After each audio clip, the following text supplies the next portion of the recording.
nothing changes.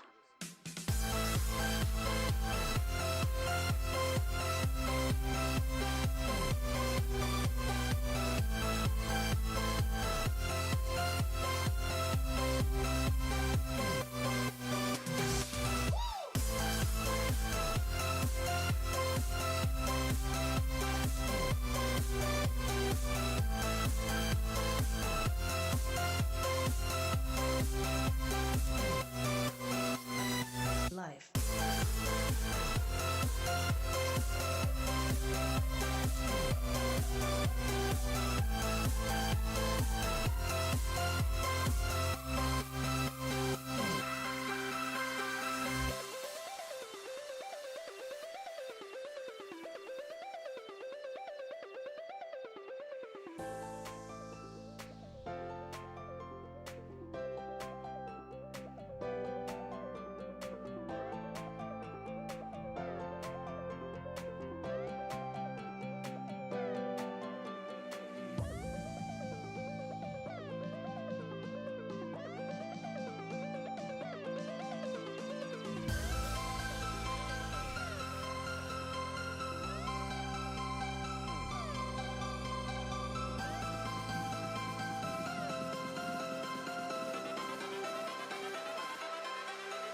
Life.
Savoring this moment, is this our last goodbye?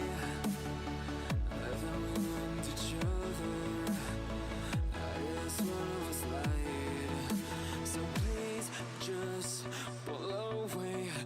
I can't look you in the face. I don't wanna have to lie. I wanted this love to survive. Now when I look in your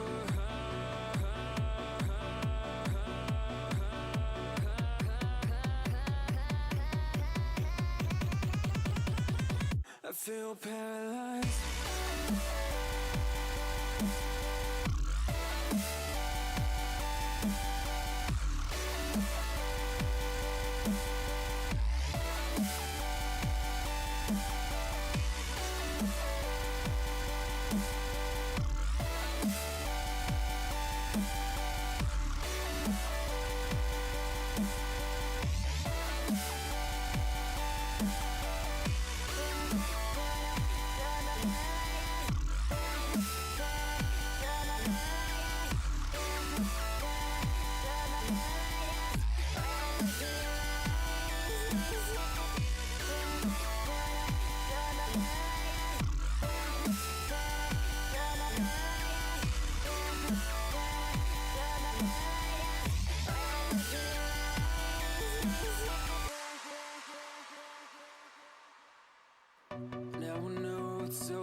Imagine a typical gaming headset.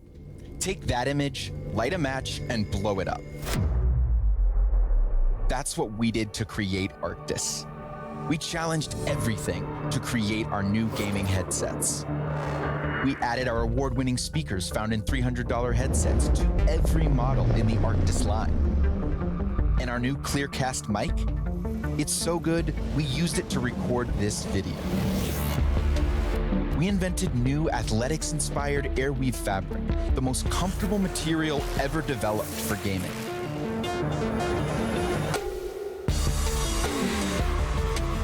It's time to reset gaming. Rise up.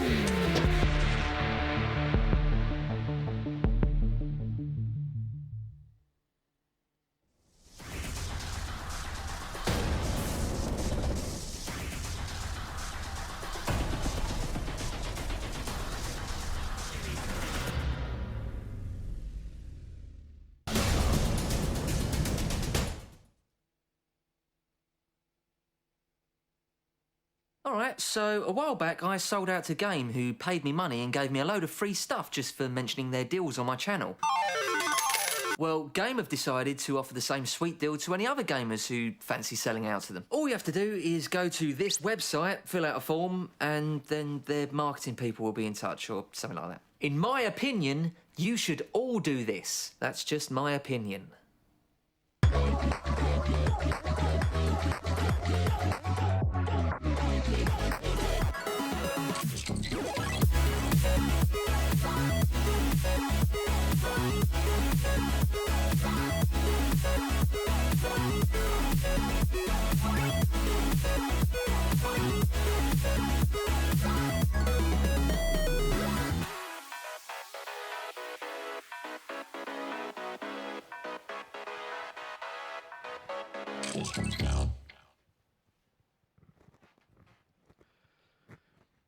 Hello and welcome back. This is the UK Masters Playoffs, and it's time to get ourselves rolling into what is going to be an epic night of matches, because tonight we decide our LAN finalists. Yes, not just the finalists, but obviously the third place as well. So the first game will be for that first spot, and not first seed, but the first team that will be going to the LAN finals at Insomnia next week, FM versus Endpoint.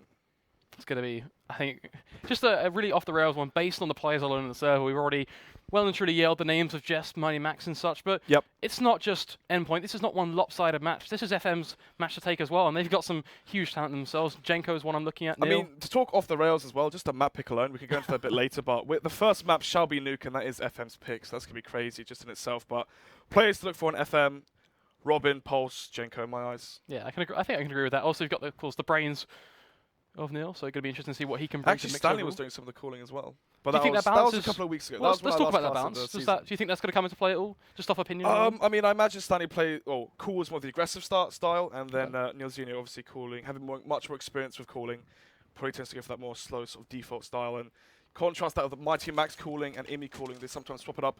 Imi obviously known for his slow defaults, and Max sometimes switching up with the aggressive play. Of course, that aggression going to be a pinnacle factor when it comes down to a map like Nuke. You have very two sides you can approach, and well, it's going to be interesting to see how players like Jess, are they going to step up again? Lazo and Orpa that you've been pushing throughout all of these weeks to really up his game. And not up his game. He plays well. It's just depending on the map and depending who he's playing versus, change the aggressive style. The defensive and passive style he sometimes brings. I mean, off camera, production talking to me, they're like, oh, you know what, Nuke might be good for Lazo. And I was like, you know what, I kind of agree there, because CT-sided Nuke, as the AWP, it's very rare that you do go for those aggressive pushes. Kenny S is one to do that. He will push ramp. He will push team main hut. Thing is, though, at this level, it's not really needed too much. Playing outside of the AWP, there's so many different angles you can hold. that's actually a question. You say kind of not at this level, not necessarily as needed. Do you think we are going to see almost a slightly different adaptation here and there, or maybe even just more simple stuff on Nuke? Because a lot of more tier 1... Well, you look at the tier 1 demos, heavily favouring the outside area. I mean, on pistol, a lot of them go outside hut or towards ramp up. After FM taking the pistol, they shall start on the CT side. That could be major at deciding who wins this first map. so far the smoke to cover the vision. This could be a fast A main because there are no more flashes left. And let's see, into A main they go. Mighty Max to lead the charge. Money Max looking for the first headshot, won't quite find it, but gets the chest shot nonetheless on towards Pulse, because here we go with a push. It's going to formulate, they're straight on towards the site. Nothing is stopping them. FM, where is your defense? Where is your hold? It's non-existent. Every single player is falling. Stanley, he is the last hope, but he's in a 1v5. What can he possibly do? 7 HP is all he's got left, and Imi is going to crush him down. That's a strat I really do like. I've never seen that before. That was quick as well.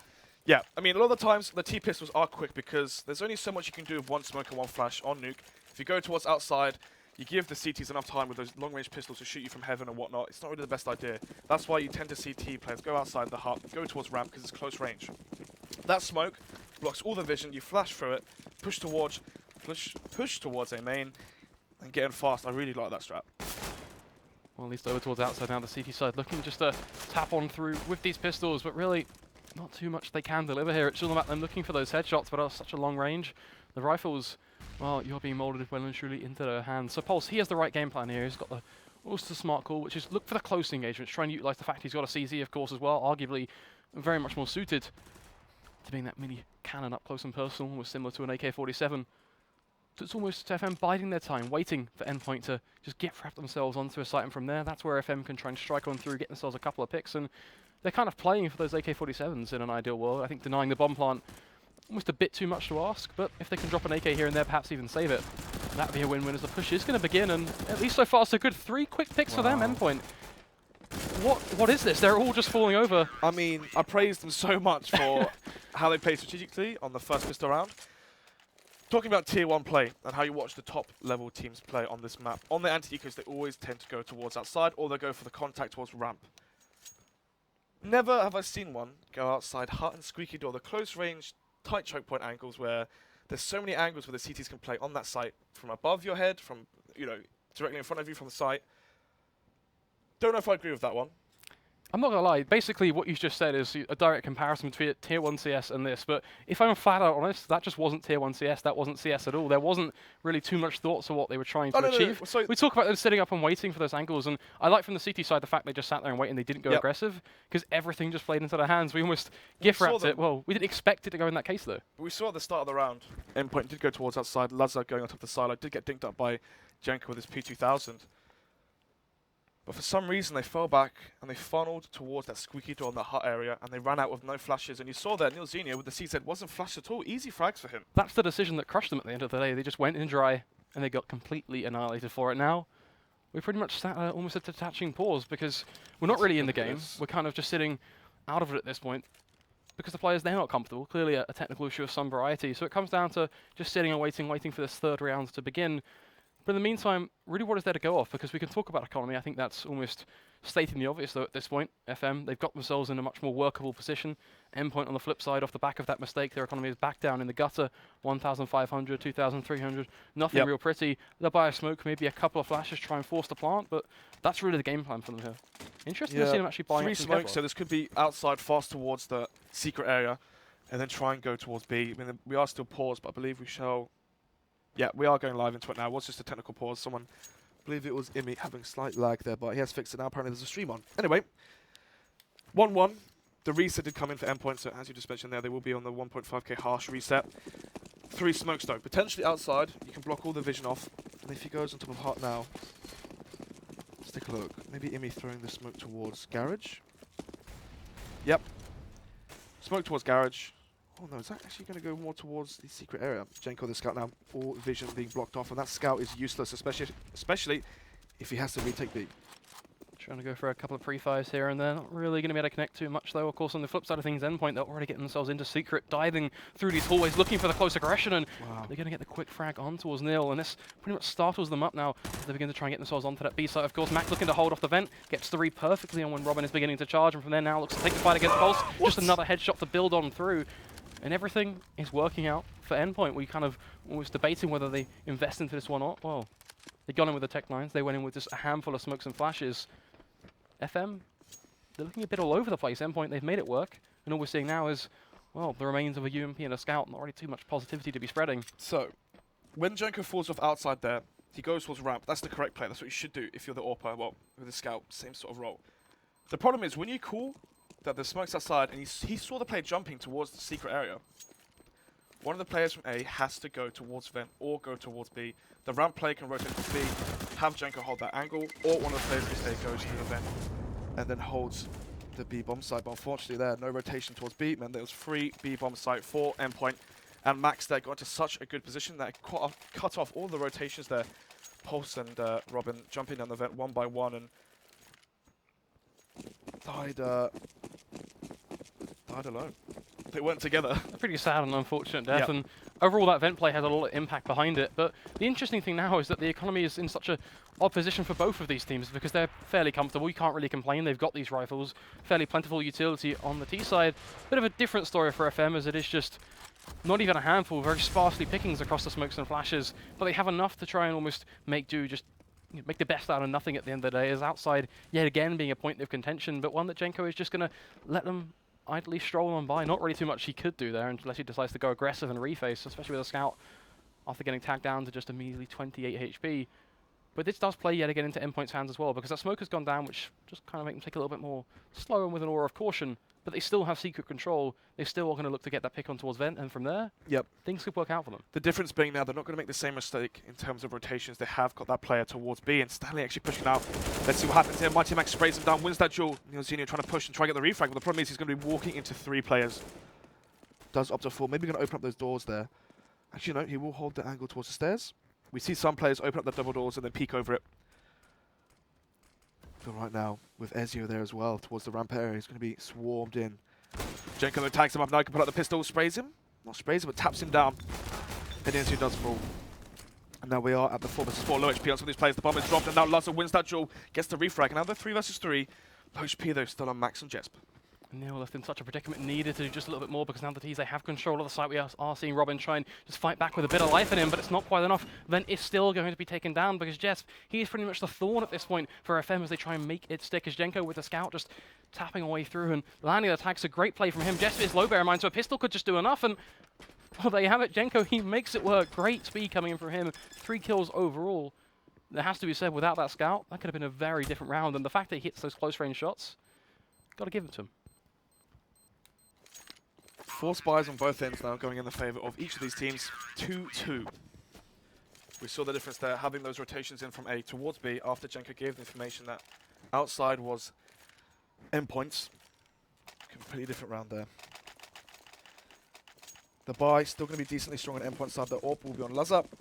We've seen him go on top of Silo every single round so far. Will he do the same again? Yes, he will. So, go on top of Silo, can check secret, can check towards garage, but there isn't really too much information you can get, and wondering if Jenko will peek into him. Actually, maybe he's lining up a pre-fire. Yes, he is. But he's going to hold this angle and wait for one of these players, or for Jenko, sorry, to peek into him. But Jenko's on the rifle here. He doesn't have an AWP, so Laza's time currently being wasted. So getting outside control may be quite difficult for the T's if they still think Jenko's an AWP. I do like the fact that FM are just not really overcommitting to anything. They don't want to go overzealous with some aggression. They're playing with what they've got yet again, so the same sort of style. And Jenko playing passively pretty much means that, albeit outside is much easier for Endpoint to take, he still gets the information, and from there we can hope to see those solid CT side rotations coming back into effect as Jenko gets himself up in towards heaven now. Can of course head out to those rafters and use the elevated angle just to sit and aid him even further. Laza is going to be facing that shot and doesn't quite land it. But that's information for the T's as well, so the ball back into their court. As Imi and Laza will begin to move their ways around, and it's looking like Endpoint to get themselves ready to dive on through on towards the safe side with a bit of reverse push as well coming in from heaven.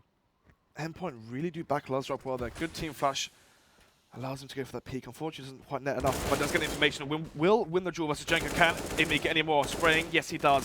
Gets 2. Ezio's 1, gets the 3rd onto the A bomb site, and now it's just Stanley and Neilzino. It's like he's shaking his head there the way he moves left and right with that mouse. He's not happy. Oh no.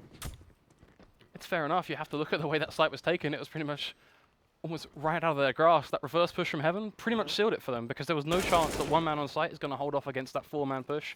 Ezio just finding another on towards Neil. Bit by bit, FM find themselves dismantled. That was really the running theme. Can't knock it. Again, it's the same I mean, the flash comes out from Endpoint.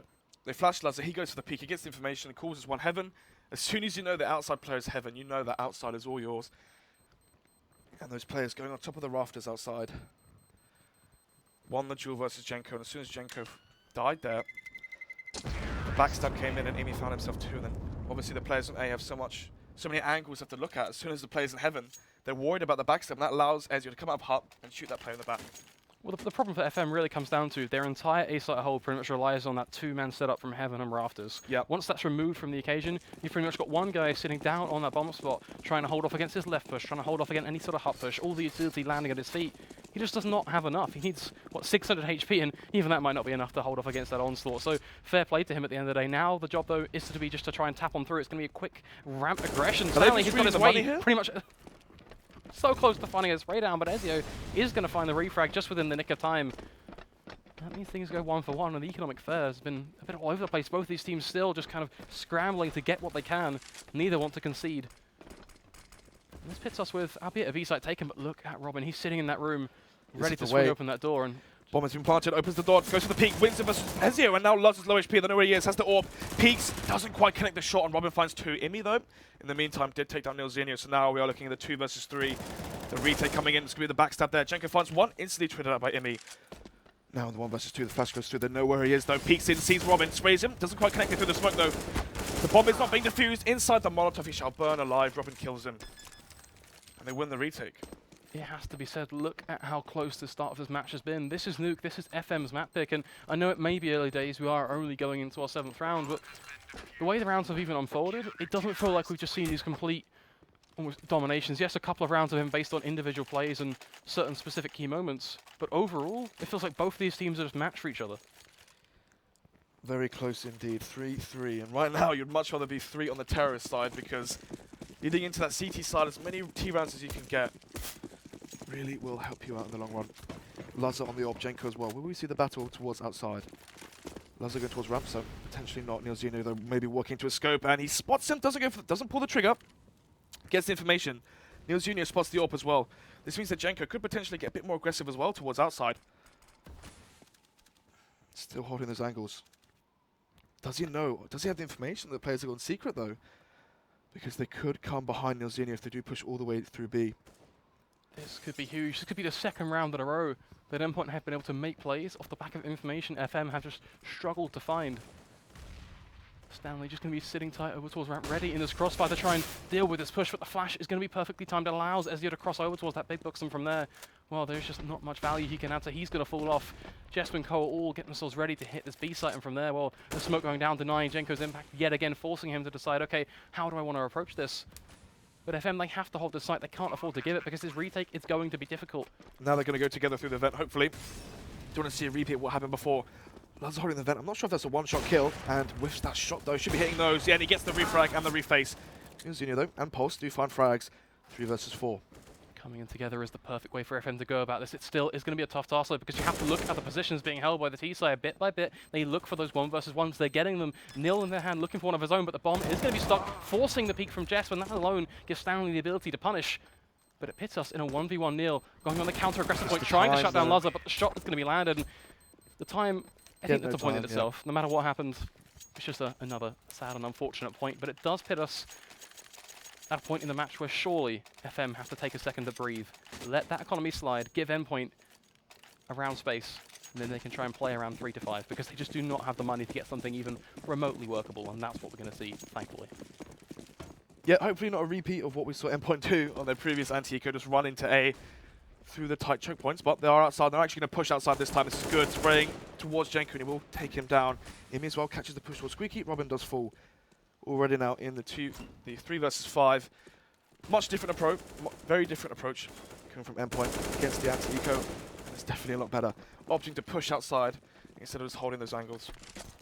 I think for them, it's got to prove to them that outside is just the better way to kind of go about it. Every single battle they've taken. It feels like B is what's been working for them. Are you talking about the anti-eco? Yeah, I'm talking about anti-eco specifically, because the one time they go up close and personal, they struggled to really deal with all those fights. In this round, they only really had to take one close battle against Nil, but aside from that, the gunfights they took outside, because they had those rifles, it was just so much easier for them. It was almost relaxing. They just had to tap one away. The generic yeah, anti-eco play. there's a reason why it's the generic anti-eco play, though, which is the message we need, kind of almost hoping that Endpoint never another convey. eco coming out. They do want the orbs on the CT side, and we might see the double orbs that come out.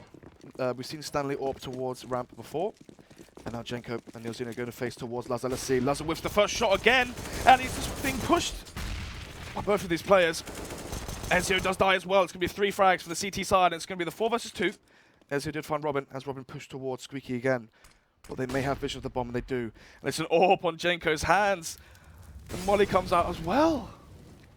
Endpoint, they changed things up. Instead of going 3 outside with the bomb, they decide, you know what, we only need 2 to be here, and we'll leave the bomb just on the inner portions. And from that has been so punishing from them. Now Jenko with the AWP is actually so valuable for the CT side, because he's just going to sit tight. The angle's going to be held. They spot out Stanley. They will take the fight and get that headshot. The smoke, that can change everything. Because right now these players are suddenly fleeing. Jenko shoots the AWP, lets him know he has it. And now they're going to plant both these players towards the A side. Pulse coming in through under B towards the vent area, but Neil Zinio already on heaven. They mollied it, so did they expect him here already? They probably heard the sound cue. They should have certainly heard the tick, but are they going to give away the frag? The answer is going to be SS Max. It's going to catch himself the head. Imi just another on towards Pulse, leaving Jenko with that aforementioned AWP. He might save this. It is a 1v2. It has a choice to make save or go for those shots. Scopes in and makes the noise well and truly inside. A hut finds a sort of shot right in from behind as Imi slabs in that knife, and there you have it. A very rough round for Endpoint. A lot of damage to be inflicted, but gives them enough to work with. But the interesting point about that is we talked about this economy. That's been really the staple mark of this game. I think they misread it. Look at it again, though. Now we go into a round that doesn't really... from the previous one didn't feel like anti-eco.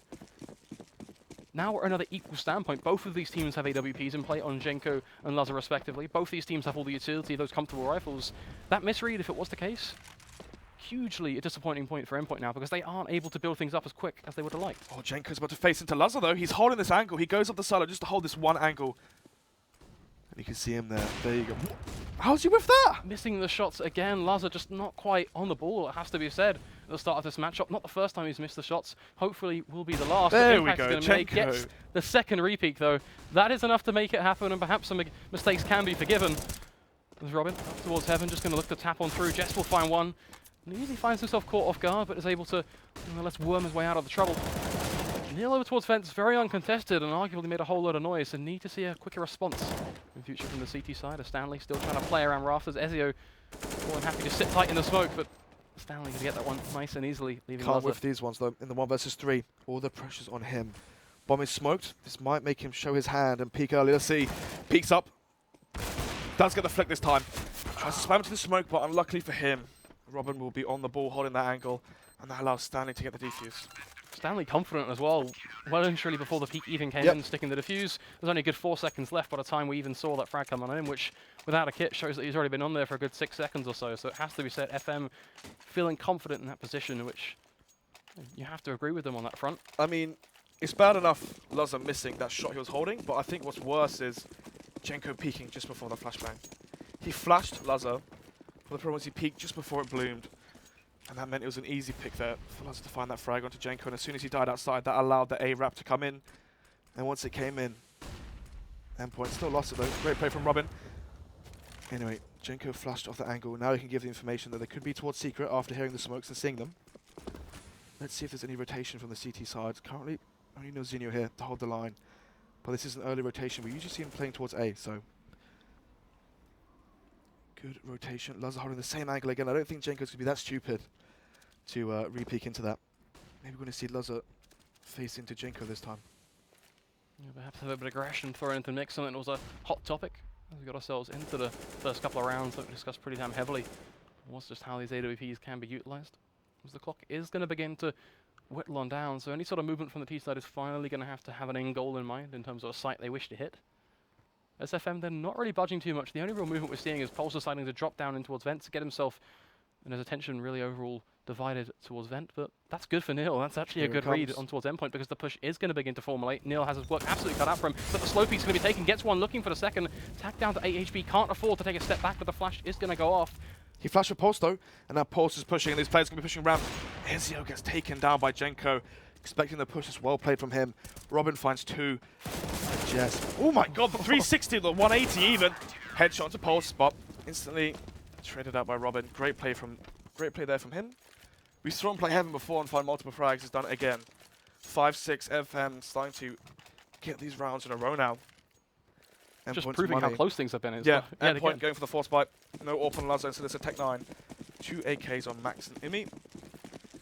And now we should see potentially the same thing we saw on their pistol. the fast A main wrap.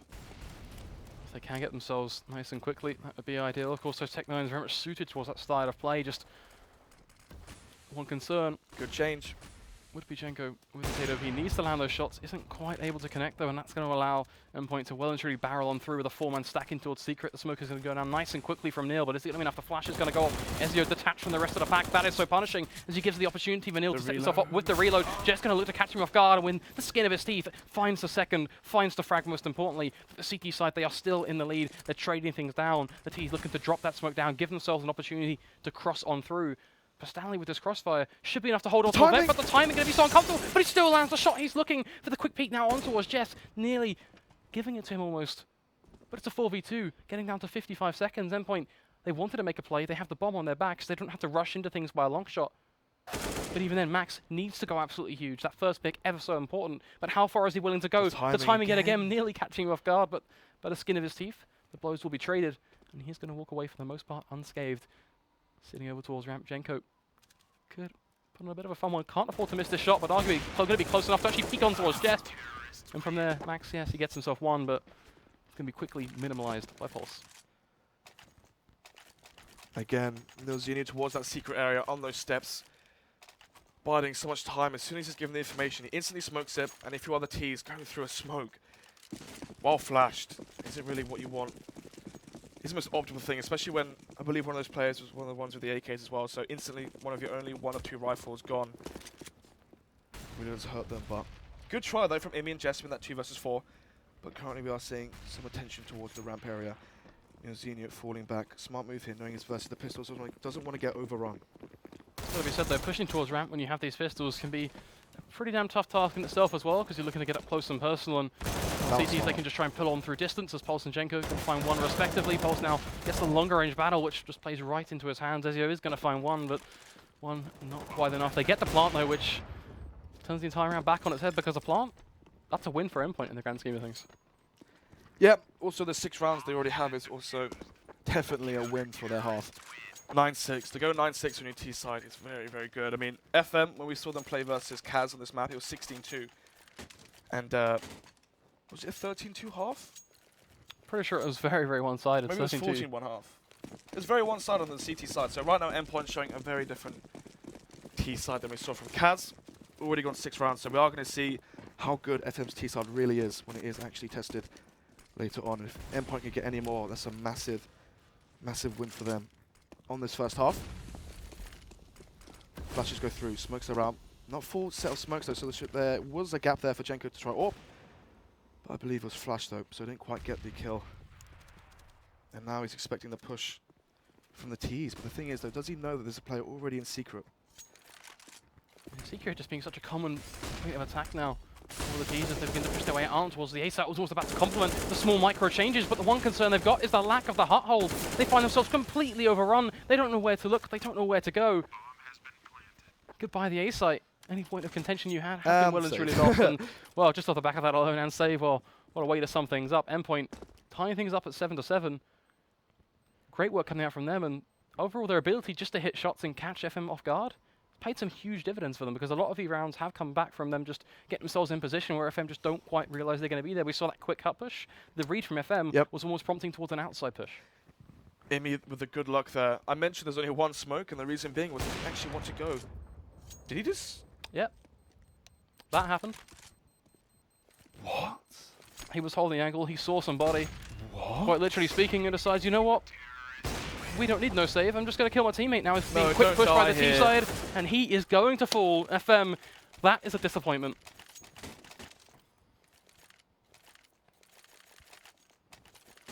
Well.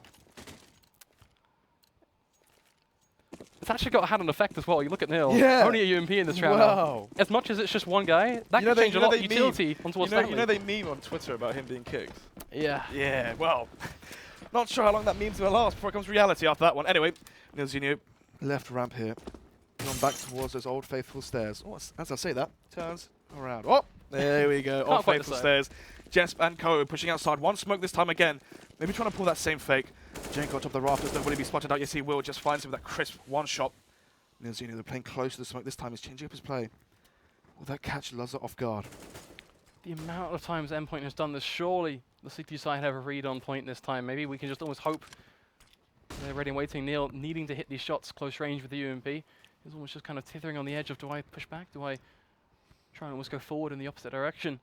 But for now, looking like he's made his call, heading towards Vent, and from there, just make sure he holds on towards the site as he breaks it for the T side. If you're in an Endpoint situation right now, you've got to feel comfortable. You've got to feel in control. Oh my goodness, if they take this, 8-7, winning the half on T side, yeah, very, very comfortable. They did win the pistol though, so we could be looking at, you know, potentially a very different half. But then again, as I say that, all those force buys that came up early on, Jenko was in this position just moments ago, and he lost that duel, and that really did affect this round. Will Stanley change that? Yes, he will. Takes out Amy this time. Amy won't be able to find those 2 frags towards A, and that could change everything. But these players, they should realize Endpoint's goal, or Endpoint's, you know, the way they set their players up. Amy's always the luck player. Ezio pushing through Squeaky, cannot find any of those players. Now they've spotted 3 of them towards Event. Max now dueling. Nilzinho, will he win the duel? Spots the tip of his head, takes it down. Max hears the steps as well. Kills Pulse, potentially not though. Jess finds one onto Robin. Stanley from behind takes down Max, and now it's in the 2 versus 2. Luz without the AWP on the AK this time. Let's see if he can change his ways. Connect. Nice shot there from Jess. Would he get the second one and seal the deal? Make it 8-7. Lazar though. Pulse just looking to get on this bomb, trying to almost to stick the defuse, baiting the peek from Lazar. But Lazar, he's confident he doesn't want to face. This could be it. 32 HP. One tap could end his days well and truly, but he lands a shot straight on towards Pulse and Endpoint. They're going to win the half on the T side. Very close fashion. Both these teams trading rounds backwards and forwards, really just ruling in the blows. But winning the half on your T side of Nuke. You need the T pistol right now if you're FM. You can't allow it to go 11-7, Endpoint on the CT side. And especially if that happens as well, it's going to be so much pressure on that first buy round, because if it does go to 11-7 and FM force, if they lose the pistol, we could be seeing FM's money in tatters if they do lose that first buy round. Well, we know this could be game changing. Let's see how things are going to go. Already the T side looking very, very stacked towards outside. Jenko is holding in towards Squeaky, but Endpoint looking almost just like they're playing standard. They're not really doing too much. They've got themselves, of course, making sure they have one spotter, Lazar on towards outside, just with that USB, looking to find a couple of heads where he can. Ramp being another point of contention they're very much looking to hold. They should have the information that Secret is being pushed. This should be a given at this point. But where they can respond, a whole different ball game. As already Paul's going to get himself into those corridors, diving on through. This could be a pretty healthy split. Max leaving the Old Faithful stairs and now pushes towards that B bomb site. That decon door. What's he expecting there? Or towards the vent. There's so many angles they can peek him from. But it is all a ruse. As they are on the A bomb site, Lazar pushing towards ramp. Will he find the kill? Yes, he will. Body shot to Stanley will make him fall. Another one-man lead already for Endpoint. Paul's almost wanting to peek, and that could just give up another face. It's very clean on towards Jenko. Max just going to snap onto him now, spots the player at rafters, but does he quite realise? No, Robin given an opportunity to take down Max, and this could be so huge at this point, but... There's HE grenade. Takes so long, the HE grenade could have an impact, but he doesn't want to throw it. He wants to keep it in his back pocket, pushing him with a pistol. Yeah, I mean, there wasn't really too much you could do that. Endpoint, they're going to get the round. And this... Both pistols. This paints a pretty lethal picture for FM right now. I'm not quite sure how they can even approach this and deciding whether they want to kind of go into things. Of course, they got the bomb plant down, so we can almost expect them not to be buying up in this. But I mean, that is the lifeline, isn't it? That is the lifeline. Yeah. It's not quite as bad as I pictured it earlier because the bomb did go down, so...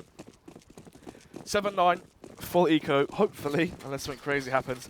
10-7. Not really too much you can do without the armor, and no utility, especially on Nuke when you go towards outside. Lazar should have a field day. So far, so good. Emmy going to be there to do some work. Lazar going to find one of his own as he pierces on towards the head of Jenko. Nade's going to be going out, and they do a plentiful amount of damage, but not onto any of the active players. The triple man stack split towards outside is still going to be on itself one by one, plucked apart.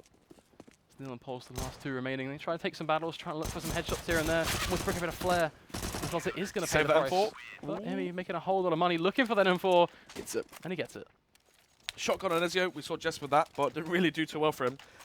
Just giving it over now to Ezio. See Hiko play it towards that A site in front of Hut with the auto shotting. Very effective, especially versus the anti-ecos or on 4-buys, full buys. Anyway though, FM, they need this. I mean, that's pretty obvious at this point. T side the first gun round, they definitely need this.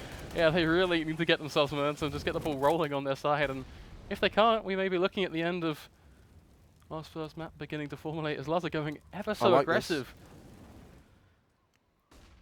This is generally cleared out though from the T side. You would hope. You would hope. Gotta preface that because this is.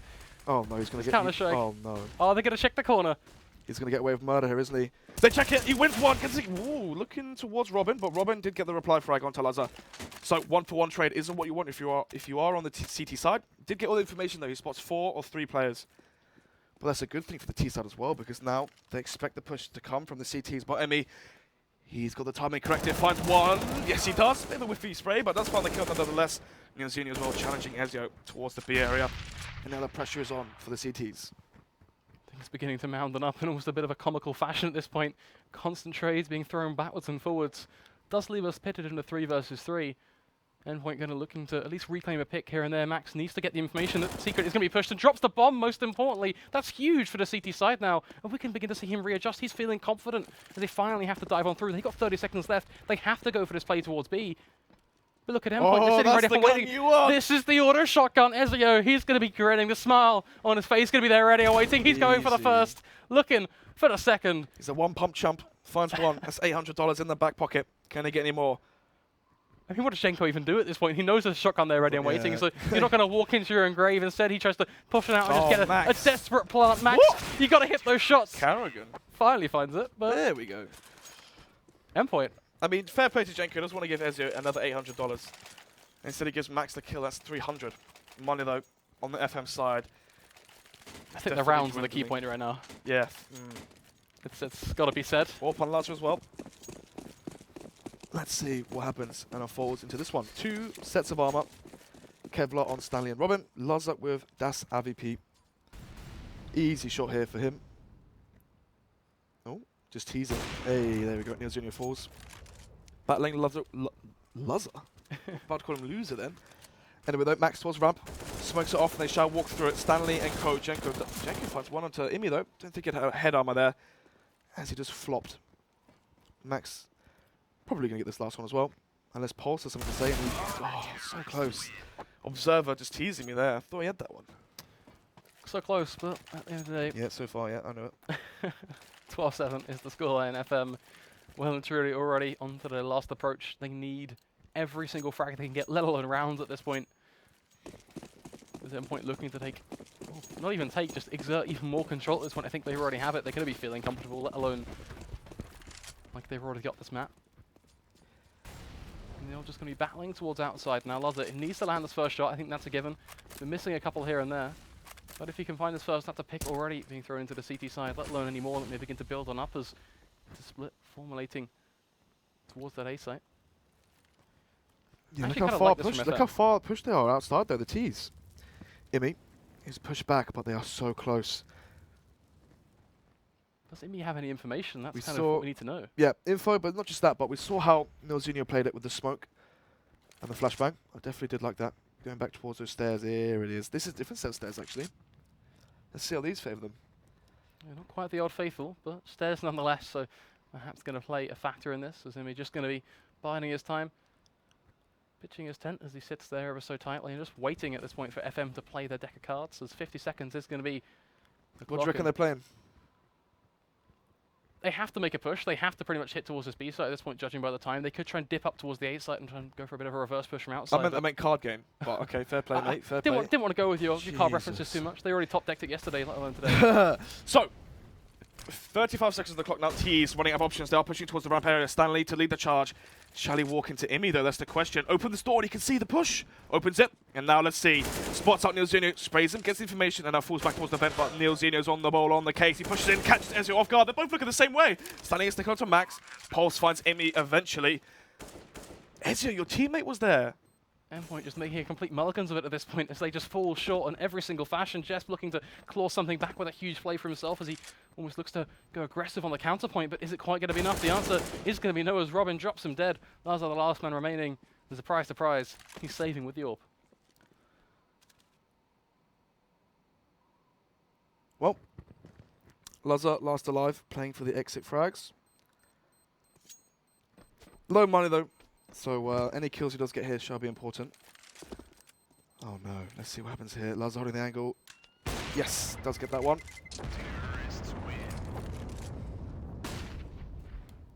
Should be good at this point. Just get away with it. And this does mean that FM has a little bit more to play with in terms of economy. You can get those 5 rifles back. Their utility is going to be pinpoint perfect. But the big narrative and the big point that really deservingly has to be mentioned is we saw 4 in a row from Endpoint. Finally, a biting point for FM. But this could be the reset. Oh, if this comes in, that could just be it. The game completely over based on this one round. Jenko peeking towards the same angle as he killed Nilzinho. Sorry, Lazar. Let's see what happens now. Molotov, good Molotov if it goes through. Yes, it shall. And now, will he get aggressive and peek towards up Silo? Will he find the frag? Polsto. Trying to change things. Robin knows there's an AWP around here. Oh, Lazar goes for a he's gonna shot shoot through the smoke. Oh, smoke's faded. They've already gone through though. This could be Don't absolutely get greedy, perfect for Pulse. FM. There we go. So, Robin is holding the flank. And any players that do push from a main, he shall find, hopefully. He's also looking to try and kill Lazar, but Lazar's on the ball. Expects it. He knows they're close, or one of them's close. He would have heard one of the steps, I think, from underneath him. So I would hope so. certainly the jig should almost be up at this point. But FM, they're looking to Oh, this split is a out spot I've onto never the seen. site.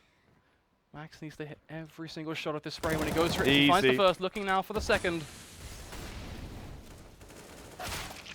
Over a window. Don't tag your Okay. teammates. That's not the way to go about it. As Max just finds another Robin, finally going to respond back on towards Jeff. Oh. But this is almost a slow burner as Imi, just another one towards Pulse. Endpoint, they are clearing the board. They've dropped down their Deathwing, and one by one FM are just being annihilated in the fire and the flames as Robin finally the last hope. Oh, what can he do? Gonna find himself completely blind, staring at the metal sheeting, tabbing towards Vents Molotovs to the right side, and he's just being pushed around at this point. No bomb to it. Really, if you could have sealed here. Max with the third for that round. I mean, I've seen that angle played before, but we haven't seen it played before this tournament. And it really is strong. A lot of players, you know, they opt to go for the more aggressive style. They play towards the stairs. And actually, you can see the amount of damage you do when you do play a bit more passive. So, reset comes in, they go for the force buy. Their money not as bad as, you know, we previously thought. The problem is, no AWP means they might not opt to play for a slow one. Instead, the smoke goes towards outside.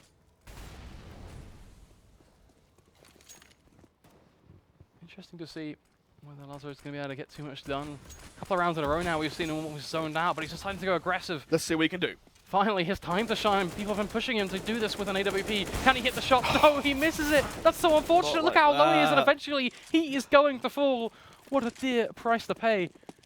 As yet again, the same repetitious style from FM. They've got control of secrets. Surprise, surprise. This is the same book. I've read this 1,000 times over. But is it going to go any differently for FM this time around? So, differently, who knows? They do have the one-man lead though. Jesp though, towards heaven, trying to see if he can bring it back to a 4 versus 4. Oh, Robin with the off angle on top of the rail, but Jesp on the ball. The Swedish monster takes him down. Oh, Nilzinho, those are his stairs.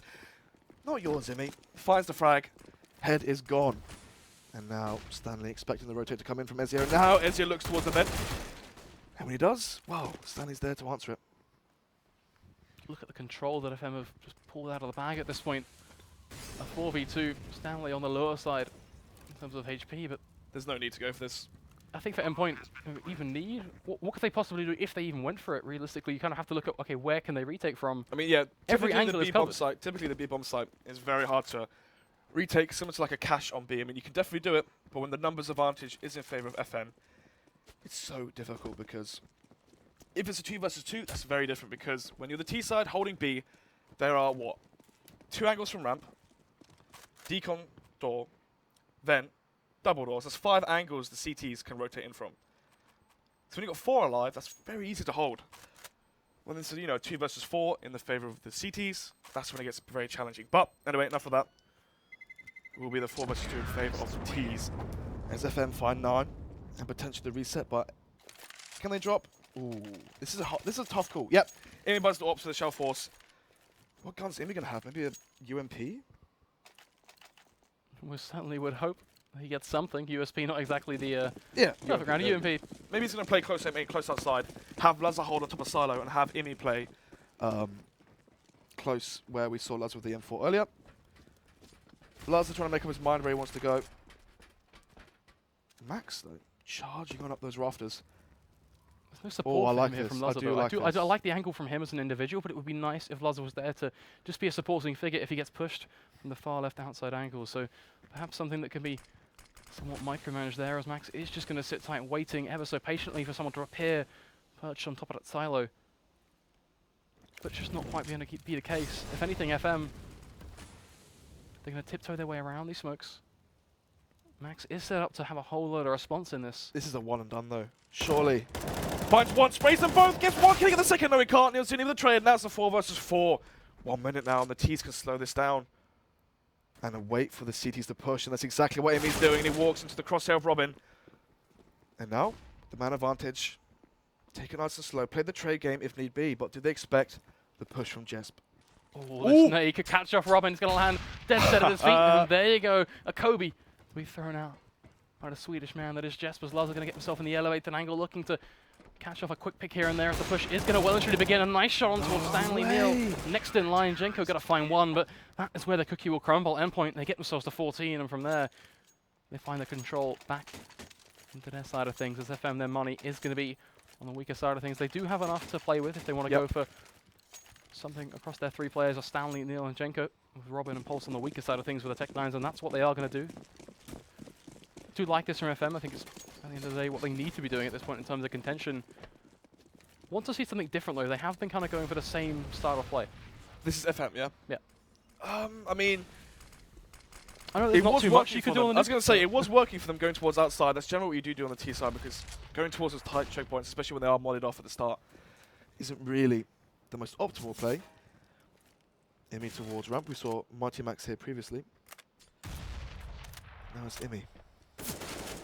Spots them, falls back. This is smart. Doesn't want to give away his frag and the map control instantly like that. Plays with the information, then falls back. And now, as the B hit comes in, nice try, observer. Neal looking to almost make the best of things, making a couple of sound here and there. As you're just going to be looking in towards Sutton. I think I do like the setup from Endpoint, but it's going to be one that's very easy to be caught off guard as the T side already begin to get themselves ready and waiting to get onto the site, should we say. Ezio, though, as you Don't say, look to the right this time, please. just stare, dead set. Look at that blood. Just stare into it at this point. Get yourself ready to catch off Robin, who's ever so low. Jess, on the other hand, just rocking a similar vibe. This is easy pickers now for Neil Jr. as they walk into him. Does he find them? Yes, he gets one, and the spray transfer, gets 2. 2 headshots for him. 5 versus 2, low HP there on Neil Jr. and Robin. So this is very winnable, but as I say that, you look at Luz's AWP, and it's not what you want. Imi, where are you looking?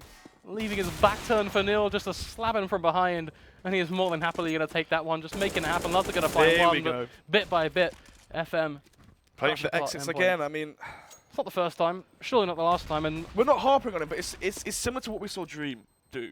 yeah. I mean, it's not... Okay, so the difference we see, well, the difference we would have saw when we saw Jenko play his CT side up yesterday versus Kaz was, as soon as he felt like he was useless outside, he instantly rotated towards ramp. And imagine if he was ramp there in that situation.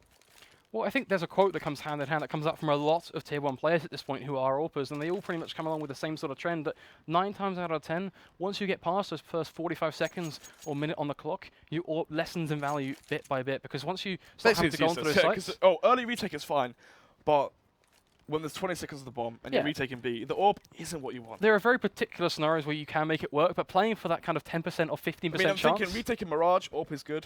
Yeah, A-site Mirage, the specific good. conditions aren't what we're looking for right now. We're looking for a capsule. B-site Luzza nuke, no. needs to do something Definitely at the not. start Who of took the this round. pause? Let's take a look. Does it say?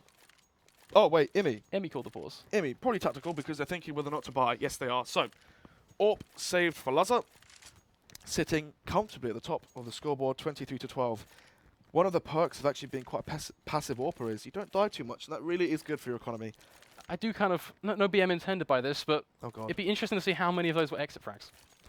Hardly any. He's played really well so far this game. Interesting. Really well. So, Luz with the AWP, the force buy comes in. No pressure, mate. Let's see some aggression here. Try and make this a 4 versus 5. We saw Smooth yesterday when he was in this position. went for the mid pick on Dust 2. When you see Guardian with the AWP on maps like Cobblestone, he'll peek towards mid, he'll peek towards B plat. On his CT side, he'll get very aggressive. Let's see.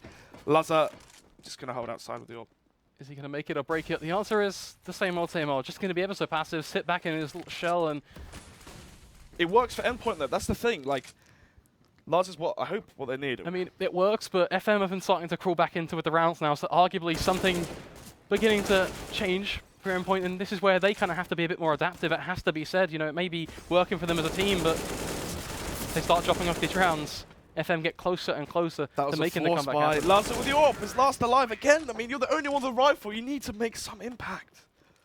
I mean, this is the point that I'm trying to really nag on as much as... I mean, Kenny S goes for the hut peek very often when he has that front spawn, or he goes for the ramp push.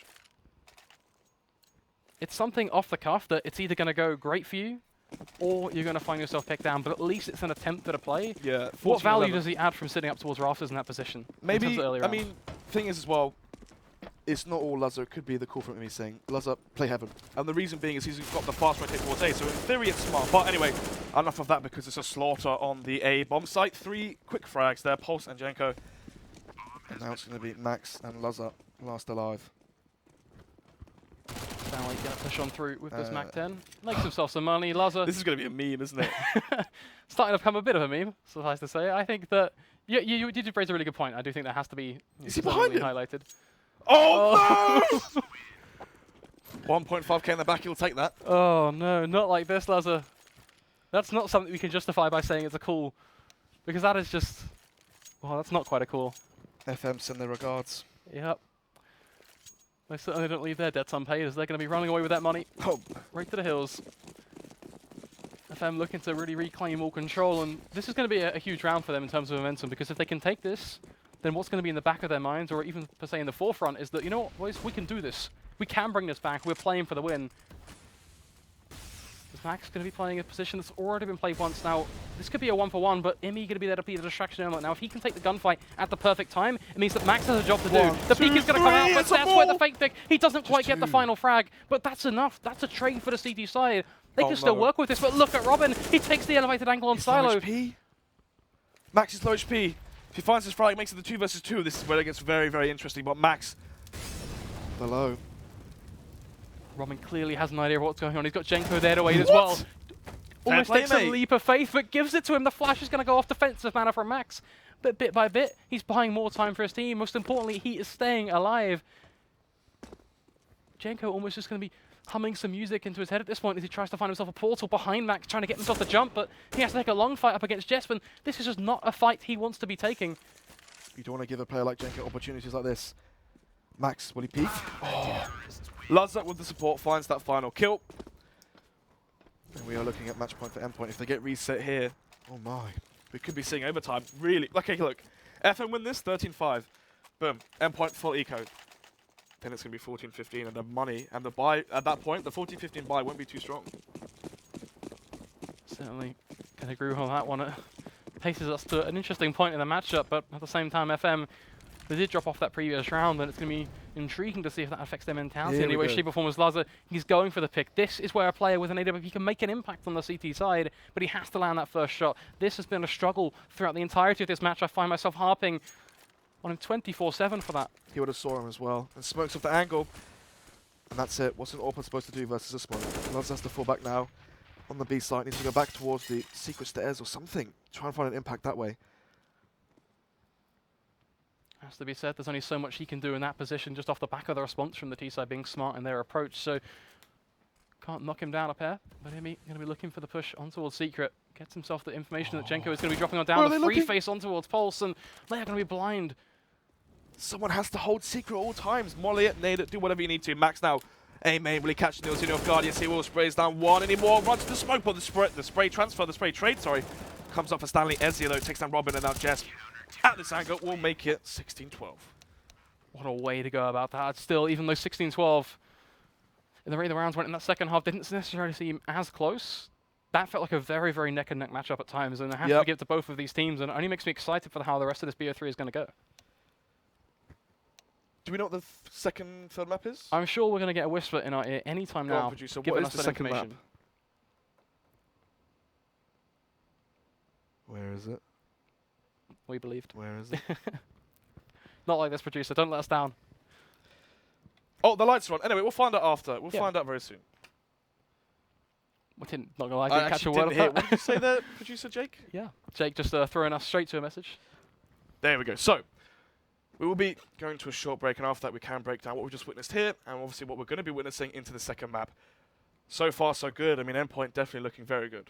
Yeah, I've got to say, really enjoyed that matchup overall. I'm kind of looking at these players right now. I think that arguably, as much as there were a couple of players that we really did pick apart and say, you know what, that's just not okay, even then, every single player on the server at times had their own little impact, their own slice of the Yeah, pie. Neil Zinio, CT side for me. T side, ooh. Who was it on the T side? Max, maybe? Yeah, I think Max had a very solid impact for Imi himself. as well. You got Imi was actually much more kind of impactful than I was expecting, to be honest. His For position sure, over for towards sure. stairs, constantly getting those picks. Ningly, not enough to complain about. But, as you said, we are going to be going to a very, very short break, guys. Cash. Make sure you stick with us. It is going to be That's Cash gonna to be be good. that second map, but in just 3 minutes' time, we are going to be bringing it to you. So make sure you do get involved at UK Masters on Twitter if you want to give a couple of words here and there. Let us know who you're supporting. But we'll see you in 3 minutes' time.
Imagine a typical gaming headset.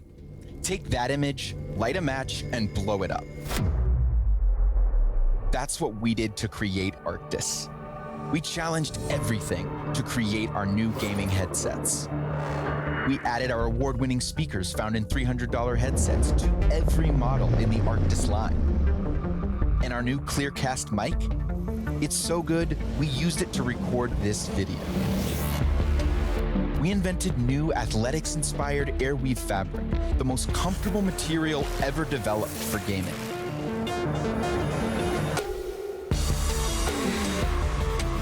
It's time to reset gaming. Rise up.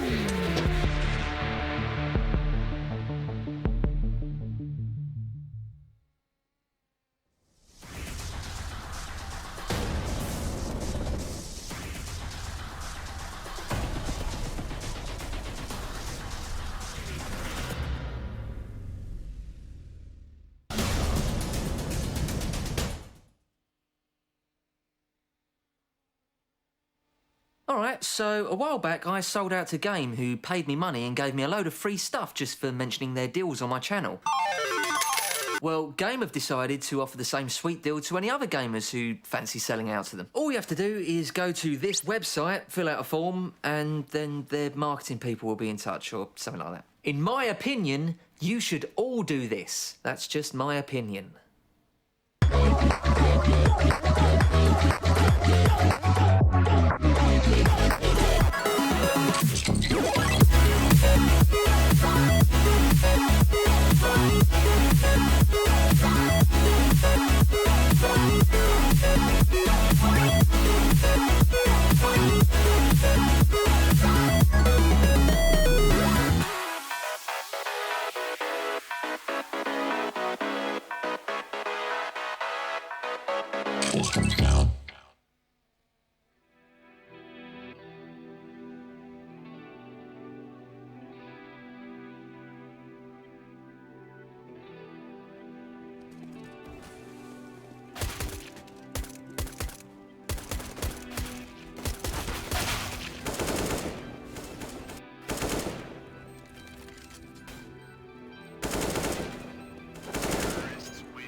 Hello and welcome back to the UK Masters Playoffs. Of course, we've already seen the first map, but Snods, he's disappeared for a second. He's actually standing right over there. He's going to be back in just a second's time, but we're going to get ourselves ready to dive straight on over towards Cash. This, of course, is FM versus Endpoint. We already saw how just close and neck that first map was.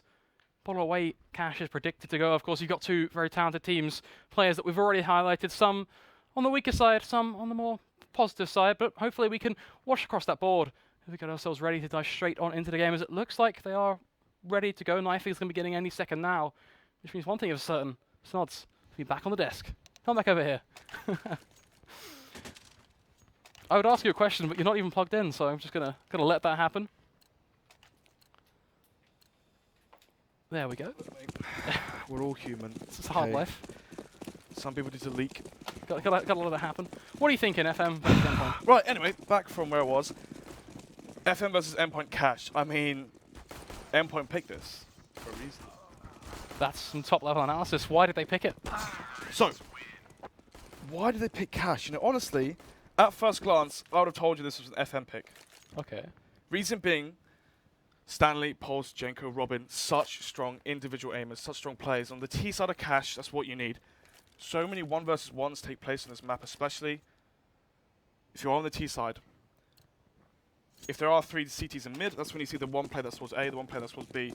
On your T default, start to push and go for those 1 versus 1s. Those 1v1s can always find yourself in a pretty interesting situation that involves you either winning or losing. And talk about winning or losing, it's going to be FM. 5-man stack straight on towards B, but Jess just going to be putting them down. 3k for him. I'll Max take that and Ezio back. It's find one of their own. pick. Oh my. So, no flash, dry run, rush B. Didn't quite work out, did it? I mean, you don't need no flashes. I feel like our admin, Rasty, or Jazz in some cases, got this one on point. Why can't we do that? Why can't just any random players do that? The answer... We're not paid, that's one reason why. They're salaried for a reason. Certainly proving it in that one. Very Jesp clean. is a mercenary. I gotta say, Jesp, if he sticks with this lineup and actually gets picked Oh up yeah, they're officially, gonna be great. Yeah, for sure. it's going to be 10 out of 10 in terms of that lineup. Looking forward to seeing how that's going to go. But for now, bringing things back to the topic at hand. FM, they had a choice. Do we go into this one guns blazing or not? Well, we can see Tech9's, Kevlar and such, they're looking to make this one stick and to throw those Tech9s into those battles, but this is not really one that favors them. Imi has the advantage clearly with the UMP at this sort of... He is playing on the site range. though. And generally, when you know you're playing versus the anti-eco, you do play retake. But with the SMGs, he's obviously favouring himself here. He is playing front of site, so he can dip out of the site whenever need be. But we can't see their guns. Yeah, do you know guns are so 2015? We don't need guns in Counter-Strike anymore. We're back to Quake. That's a reference I don't get. Oh, you need to play Quake, man. We gotta fix this at some point. Well, anyway, enough of that. Neil, just There we go. We can see pistols, but not rifles. yeah, it's a thing. It's all about spamming that escape button, Oh wait, we can see it making now. it work. Maybe we're even good. We're I don't know. working. We can see the guns now. There we go. What? No, take that FM, back. gonna it's a bug. We'll let it happen. Just CSGO things. You guys are used to this by now. Counter flashes, counter nades coming out from the CT side, holding back the T push. You saw how blind those players were. Jess, that's a good smoke. Those T players have to jump through if they want anything. Jess faces, they know exactly where he is now, and he does hold that one angle. Gets one through the smoke. That's such an easy frag. That's why he's throwing that smoke. Get any more USP in hand. Well, I say in hand. There's nothing there. Gets himself the third for that round. Jenko last alive here with P250 trying to take a gun out of the hand of Imi, and he shall do that. And on his bike he runs. Yeah, not gonna Well, be you money. don't run on a bike, do you? He cycles. I mean, yeah, it's almost like me and Jordan trying to ice skate yesterday. We didn't really kind of skate. We kind of just waddled through the place as Jeff gets Yeah, himself. I wasn't going to go ice skating, I'll tell you that now. Yeah, it was a Oh, it's us, hello. was an interesting experience, Nice to suffice to meet say. 3k coming in from Jess though. Back to Yeah, back 3k really good for him. smoke. We saw Neil Jr. through the same thing on his CT side. Trying to think of other examples. Envious on Cobblestone. When you have your CT player in drop, when he dies, a lot of the time you'll see Apex playing on that B-bomb site. He'll actually chuck a smoke off that electric block area, whatever you want to call it, and the T's have to jump through that if they want to go towards B. I mean, it's such a strong such a strong strat. You don't really see too many players do it. Are we ready to go back into the game? Yeah, I think we're going to dive straight back into the game any second now, just waiting for Jake to hit the magic button. As it is going to be... Players are third ready. round. There we go. And we are unpaused. So, Jenko saving the UMP there. 10 seconds on the clock left. He didn't want to go and die after time and get 0 cash for that round. And instead, we're going to be seeing the full eco coming out from FM. It's not the end of the world if you do lose the T-pistol here on this map. So FM can definitely stay relevant in this best of 3. Yeah, by all means, not out of the woods just yet, though. It is going to be Endpoint just trying to keep on the flow of rounds they've got themselves going. Or into, should we say. As Lazar is going to be taking the battle over towards mid with that Famous in his back pocket. But what is he actually able to achieve when he is going to be taking him down? A great nade coming out there. Jenko, 32 HP, so much value this over now. coming out from that HE grenade. There's another one to land in towards A main, knocking Robbing down to 73. That, ladies and gentlemen, is how you throw frag grenades. It's not just leaving them in your back pocket and dying without using them. You actually have to use them and do some serious damage. Max is just going to hold the angle, and notice how there's always a running trend. FM always having to feel like they have to rush into a situation. They can't calculate anything with these pistols. And with This is a full eco. It is a full eco. Enough. But it's something that I noticed in the last round as well, is that every single time Endpoint are tackling these anti-ecos, they're always making FM feel like they have to rush or they're having to go into something nice and quickly. I mean, it's quite a different set of styles. So, FM is very aggressive. T and CT side. Endpoint, the complete opposite. They love the slow T defaults. They love playing passive on their CT side, playing the retakes. Max, second for him this round. 3, 4, easy. Not quite the ace though, because Imi's there to get the final frag and the $600 for him. They would have much preferred having 4 kills on an SMG, but it's what it is. Still, money to be made, and they're not going to be complaining about anything at this point, judging by they don't actually have to rebuy, if anything at all, so $4,000, $5,000 in the bank. Substantial amounts are Endpoint, but the biggest thing and the most notable thing is FM, they're on the buy of their own. The 5 AK-47's utility, a little lackluster. They do have 4 smokes though, which is enough to formulate and execute already nil. Going to be throwing one out. Smart play here. No AWP, which means they don't want to play slow. They want to take control of the situation. The problem is though, Pulse, this is easy pickings. 1-for-1 trade, and they know where Lazar is. 1-for-1 trade generally going in favor of the Ts, because you see the HP as well onto Lazar. They might know he's weak on this A-bomb site. A lot of He value shall in that. rotate though. I do like the rotate, gotta be said. Oh my, is he going to get caught off guard here? Oh no, Stanley's not outside yet. Thankfully. Would be a little bit concerned if you managed to get outside without any sort of notice at all. The timings being something that Endpoint tend to be on the better side of, in terms of rotations. So, 1 minute on the clock. 4 versus 4, and actually this is a good read here. Endpoint, after they took control of Squeaky, Jenko retook that part of the map, and Endpoint don't know, which means that's why they're stacked towards B. As I said, that Lazar falls back after the sound cues come in, after Imi hears the flashes. He's spotted on default, and this is going to be hard from Lazar in the open. He's going to get a frag. Dies through the smoke. It's all up to Imi now. He needs a flash. He needs to make the play, because they're a 1-man down. Pushes and gets the headshot onto Robin. 3 versus 3, slamming through the smoke. He's towards 4-cliff. What's going to be Jenko there spraying. Not quite connected just yet. 1 HP on Imi, and he will fall 2 versus 3. And Jenko's trying to make it even 3 versus 1, potentially. I say that, but it's going to be Nilzinho who does it. Jesp finds Jenko, 74 HP and a kit, no utility. Angels is all that's going to be to his name. Such a tough one here for Jeff to try and play around. Of course, he has got the opportunity to try and take these 1 versus 1s, but on paper, FM should not be giving them to him at all. They should just sit tight in quad, just hold that angle, and from there, Stanley can shoulder peek for a bit of information. But this is pitch perfect for a T side to hold. They're in the best case scenario. Jeff has to try and take these battles. He's going to look for the frag onto Stanley. He's going to get away with that as well. About. Yep. He does get the pick, which, from a money perspective, is somewhat of an aiding factor. It's definitely the right play there. Look at the money. There's only going to be 2 AKs. Actually 3, because the Nilzinho shall drop. Imi is lagging once again. Apparently someone, don't know if it was in his house or on his network, had a stream on Nuke, and that got turned off. Hopefully, if it's a younger brother, a sister, a mum, dad. It's all about that family support. Not really support, is it, making your family lag? I mean, I'd put money on the fact that would they actually know what the case what that is?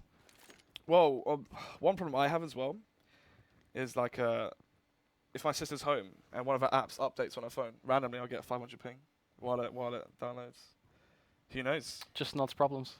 I'm There sure you have a it, lot of ladies and people have gents. that problem, not just me. Is this a segment of the show where we just reel down through the problems of snods in your house environment? Wow, this is getting dark real fast. Hopefully though, Endpoint CT side can shine me up a bit. What's the word I'm looking for? Light me up a bit. Not quite sure With that a was what we were going for. because 3-1. If they do lose this though, their money shall be in tatters. FM. If they lose this, the same goes for them. 200, 400, 1.6k on these players. So, be all or end all for both of these teams. This round here could really change and dictate the pace of the first half. FM win it, we're going to see them reaching 3-3 as long as a miracle doesn't happen. If Endpoint win this, they're going to be running right in the lead, and mentally, FM, after losing their map pick, might catch them off guard. Pulse. It's going to be over towards Squeaky. Going to be the man to try and always have a bit of a ladder impact in it around. Of course, once that A main pick tries to come on in, then he'll peek out towards Highway and try and always have that later effect as mentioned. Of course, a very credible setup coming in from FM as it's going to be smokes out towards mid, and that alone will try and throw Lazar off guard as he's going to find himself He can still toying see with that through shroud, this, but surely. yeah, That's he can actually awful see through the smoke. left side. That's awful. it's got to be said. Yeah, pretty damn abysmal. I mean, right there, that is a comparison I can see instantly between Jenko and Lazar's Orb. Instantly. Yeah, Lazar's not actually going for this at all, which is something that he could have a huge impact in this round if he peeked on out, because that's a pick that realistically FM would struggle to trade. The re-smoke is going to come That's down. a bad Another smoke again. really bad smoke. Almost becoming a bit of, well, a nonsensical style for Endpoint, as they're just more than happy to not quite play around them, but FM on the struggling side, at least from a utility perspective, but nonetheless, utility is not quite the bill and handle of life. What it is where they can get themselves onto their site, as they are going to begin to formulate themselves to push on over towards B. Ezio, well, his work cut out for him. He's looking to go aggressive, but Didn't see actually him. swaps back over. No information still. And the T's have the information where Ezio is. They can molly exactly where Ezio is, but instead they're just going to dry peek it. Who needs flashes when you got the aim of the FM players? Ezio faces from the default position. Does he spot the other players just yet? They're all flashed. Peeks now. Sprays one. Doesn't quite get the second, but Robin's low. 4 versus 4. Such a counterpoint for Endpoint. Their information was so lacking. Lazar's still going to land a shot on towards Neo. They finally get those rotates back up there to their game. But even then, how is this going to work? Just looking for a peek down and towards Pit. Pulse going to be there to sit ready, waiting. Very crisp from Jesper as he puts on a show. Looking for just one more now on towards Jenko. If he can find that, Robin on towards the site. He's almost sentenced to death. You can tell he's proud of that one. He's definitely proud of that one. Going to be feeling it now. Oh, He swings it one. out. Go on, get the third. Takes down Robin, looking for the Oh. third. And we get to steal it right away, but I think Jesper would have got that one either way anyway. So His profile picture is KFC. Finger licking Chris Bain, that is. happy days for Jess. Put on a show, and the best part about Jess for me is, I think I spoke to him about this yesterday, was we saw him just heading these insanely good shots yesterday's match, and his response was, yeah, but I missed a couple of easy ones, so I'm not that bothered. Miss easy, hit hard. That's generally what you said about Orpers, actually. Not quite right for this, but in the previous game, he was bottom fragging for his team, and right now he's 10-1, so... That's an impact. Yeah, Laz up. Finds the first onto Robin. Just walks into a scope with a Deagle or P250. Don't know why he's doing that, but fair play to him. Does he expect Jenko close? I think he does. Oh, let's see what happens now. Oh, he hits it. Woo!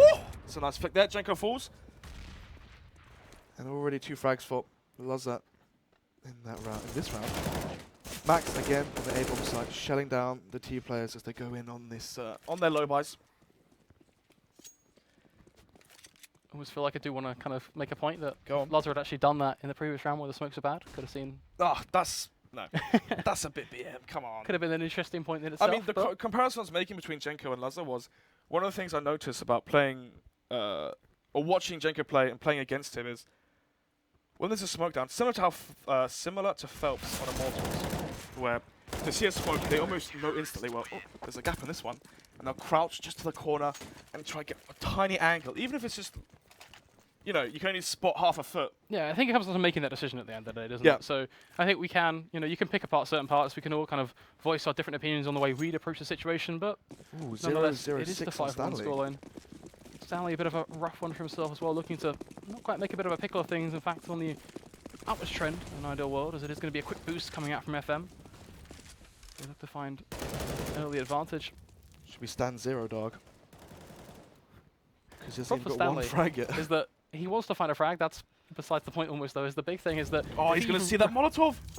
Surely they know exactly where he is now. Well, it's actually kind of glad that Molotov goes out there, because Stanley, if he decided to push that at any point, Ezio would have just been able to take him down to peg him from there. Ezio gets to sit in a nice comfortable spot for himself because he's still tucked in towards the left side of mid.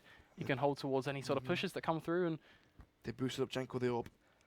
They know Lazar was opening towards connector, and right now Lazar's towards B, holding. I believe that's Nilzinho.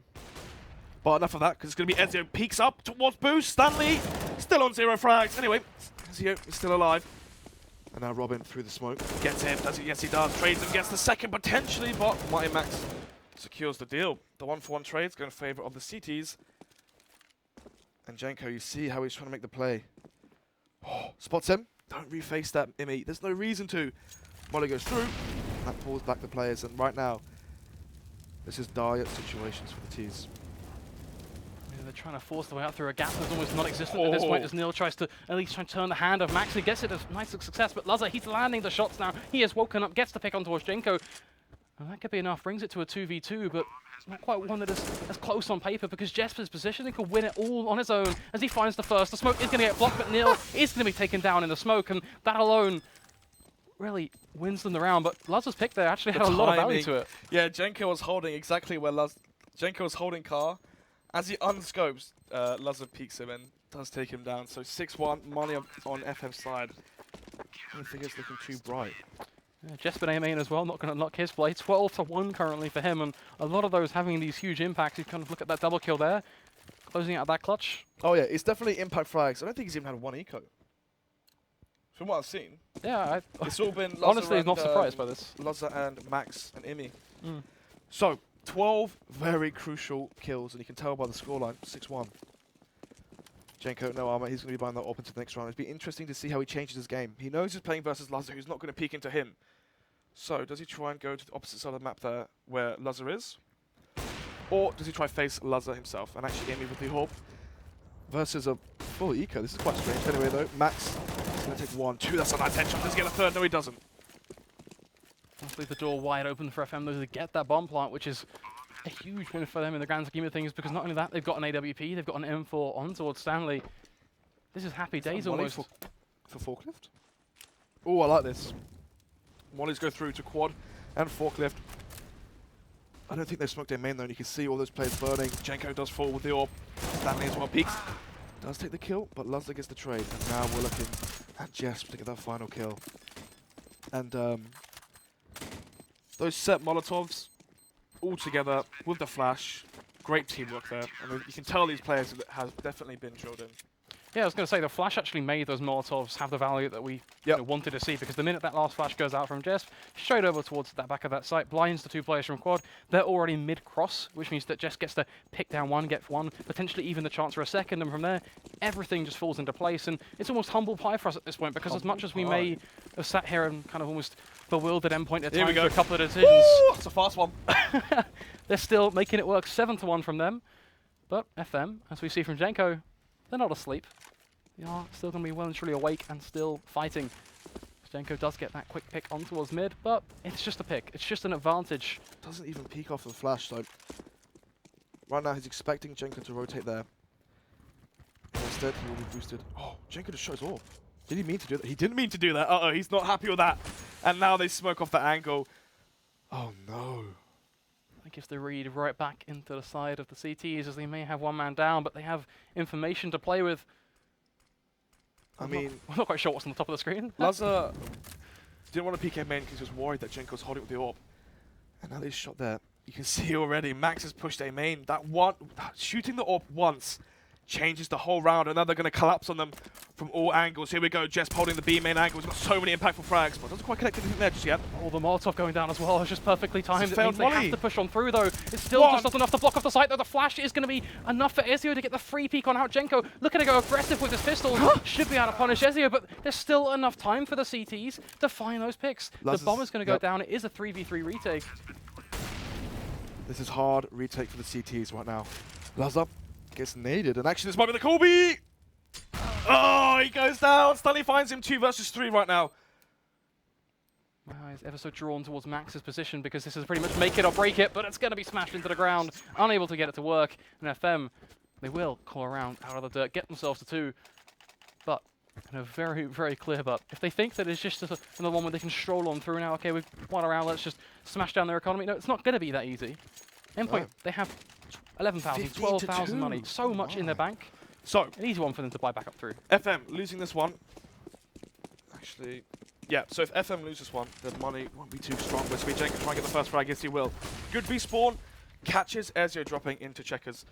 And now Lazar on the instant rotate, coming towards B. Will he flush the angle and have Jess push? Or will they just hold the angle with Leon? But actually, no flash push. So that's a really nice shot there from Jenko. Just the reflexes there. Lazo though finds one. Jenko falls, and now Stanley's trying to make the play. Lazo going to be swarmed very soon. The Molotov comes in. Stanley runs through it and takes that Lazo. Can he get the spray transfer? Refaces. Max, by the skin of his teeth, falls back, and right now, there's a gap in that.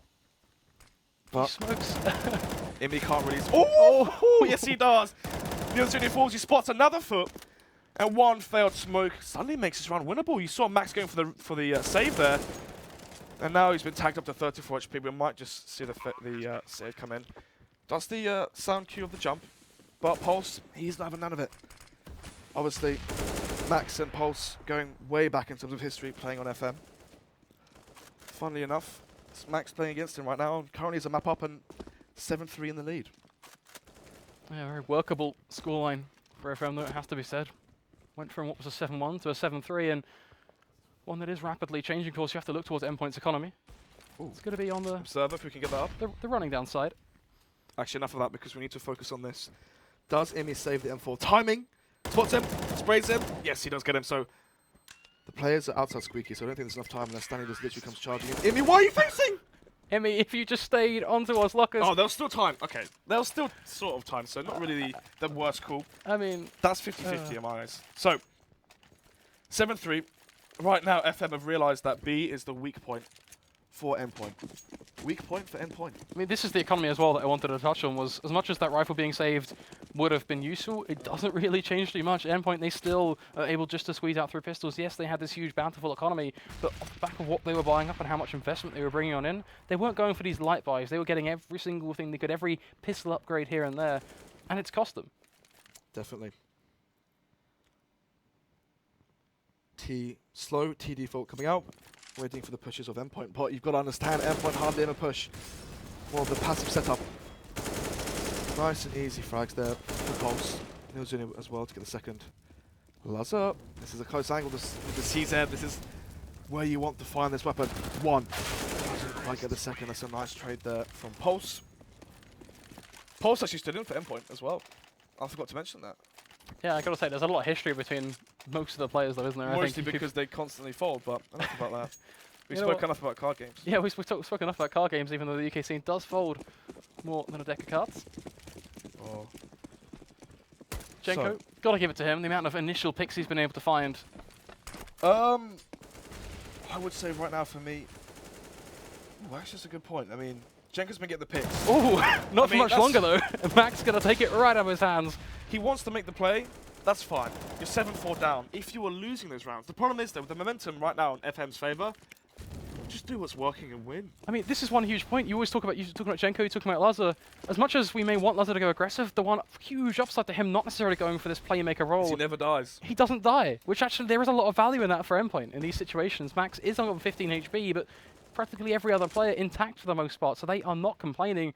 They just want to sit tight. They just want to wait for these pushes to roll in, and this, yet again, is where we find ourselves sat in that predicament of, as much as we may have opinions and lean towards aggression, the pass to star is what makes it work, as Robin will force the hand of Jess. That's a really nice frag there. How did he not get that trade? Ezio plays on a very, very high sensitivity, right? He plays on 1.4? 1,400 DPI, I believe, but enough about that because we're standing to find another frag for the T side. FM find 2. So, 4 versus 3, low HP. Lazo's going to be holding both of these angles now alone, isolated on the A bomb site. But they have the flash? Are they going to use it though? Please tell me the peak with the flash. No, they don't. Easy flick there for Lazo anymore. Yes, he will. Another one.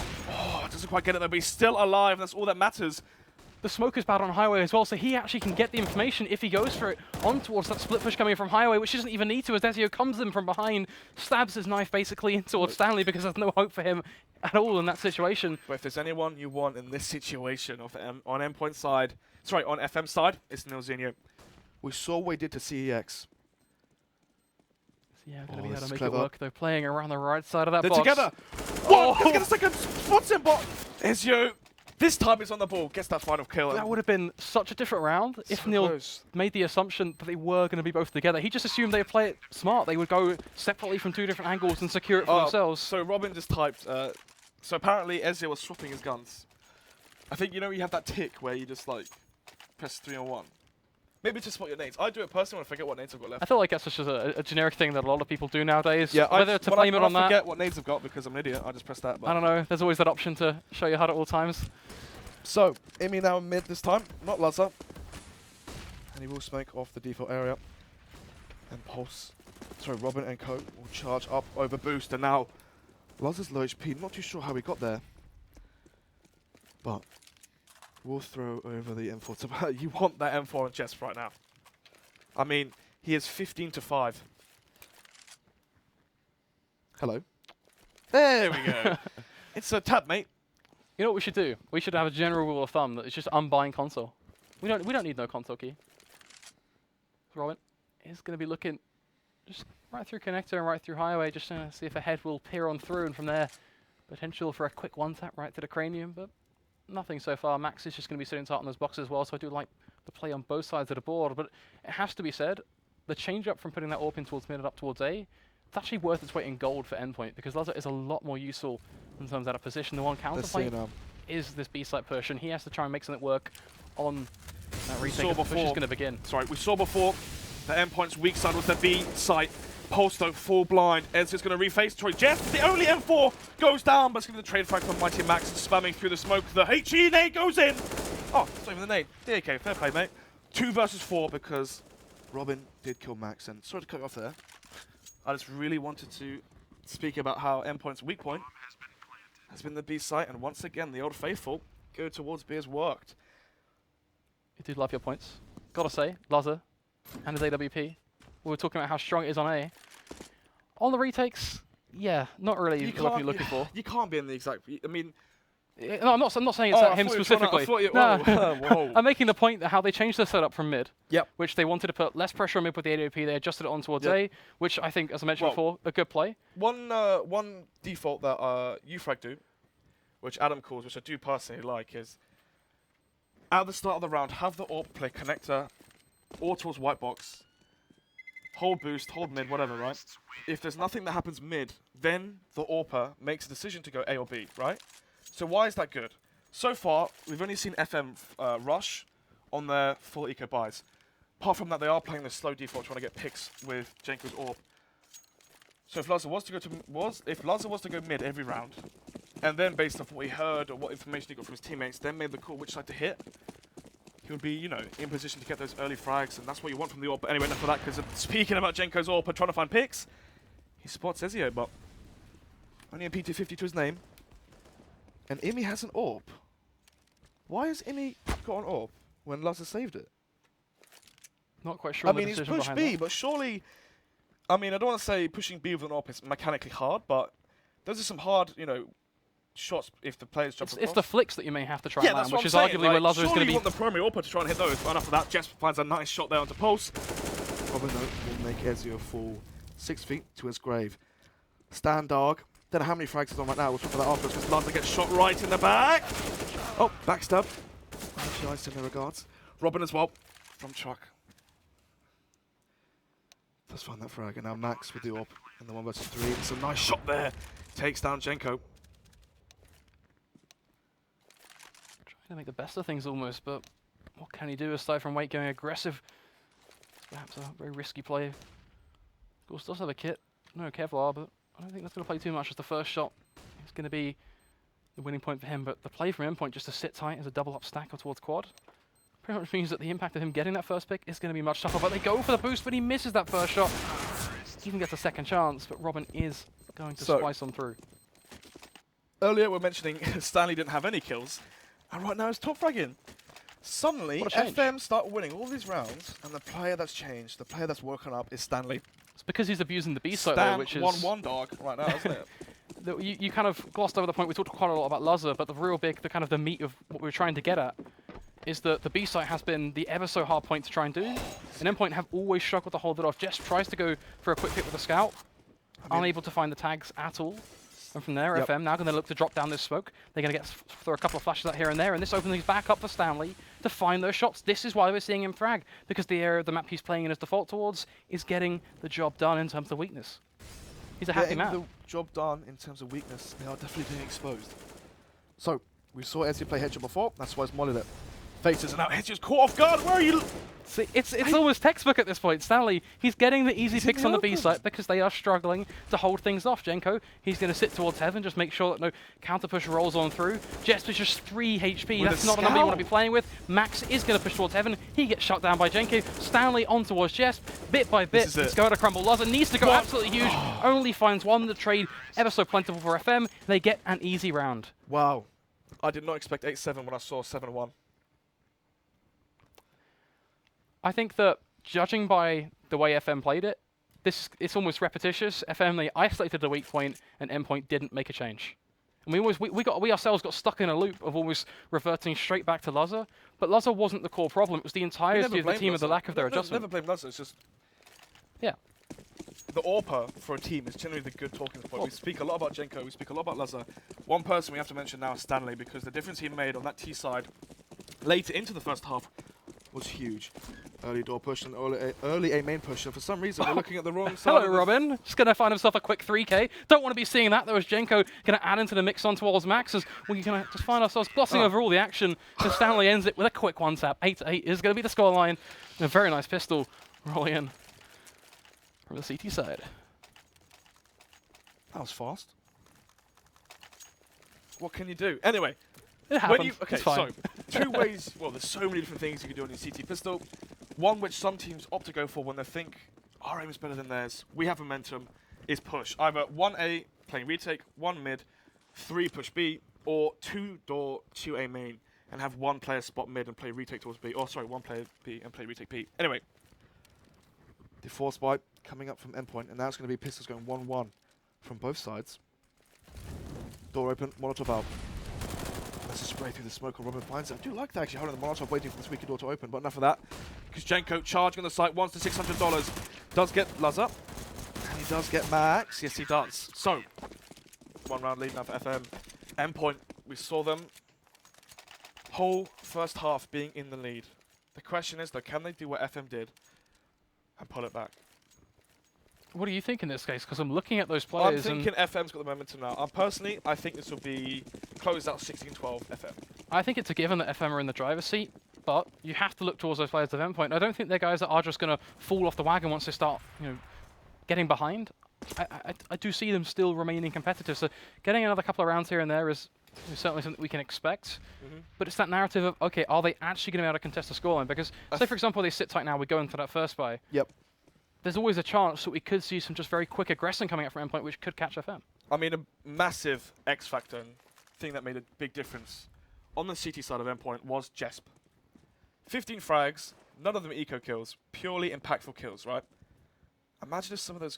Imagine if Jesp didn't get all of those frags, we could have been seeing maybe FM winning the half, and it's very hard to keep a performance like that going into the second half on the other side. What's the clutch count as well? What was it? Three clutches, I think it was, from him? Something like that. So really, not clutches, but 2 versus 2 important kills. Yeah, the 2v2s of him and usually Loza in, well, at least 2 cases. So they can't complain, but you're certainly rightfully so concerned about the point of consistency across halves. As endpoint, they're going to need that going to the second half if they want to make that comeback happen, as at least for now. With these pistols, they want a bomb plant. That's best case for them. They try and go for a bit of a fake play, just a bit of presence over towards A, but unfortunately, FM are not quite going to fall for something as simple as that. Rudimentary for them to mop through, to clean them all up. Easy around there. The bomb did go down though. So, 10-8. And right now, all the pressure is on for endpoint. Money is still strong on the FM side, so even if they do lose this, they shall be buying into the next one. But if FM lose this, after buying up, especially after force buying after the pistol, this means that FM take the first buy round of the second half. We could be seeing FM go straight away to 13. That'd be a huge point for FM, and what a way for them to really just announce that they are in control. This Pulse going to be sitting over towards Vent, but he's not facing towards Boost, just going to be really holding that angle, making sure that if he knows any funny business is coming out towards mid-garage, he's the first man to find out at least. As Imi is just going to be sitting tight, making sure that no counter boost rolls on in.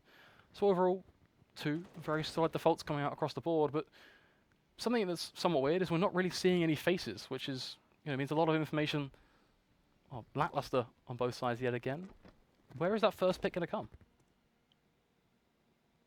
Certainly shaping up like it's going to be It's Jess gonna be perhaps B. over towards B. I think that's a given by the subtle shifts we've had from the bomb, and Jess beginning to move his way forward as he'll break that window, get himself that smoke on towards CT. The Christmas looks mid and Paul spots it. They know it's the B, and you can see how the A players are instantly rotating. But Robin from that molly gets caught off guard, and Ezio finds 2.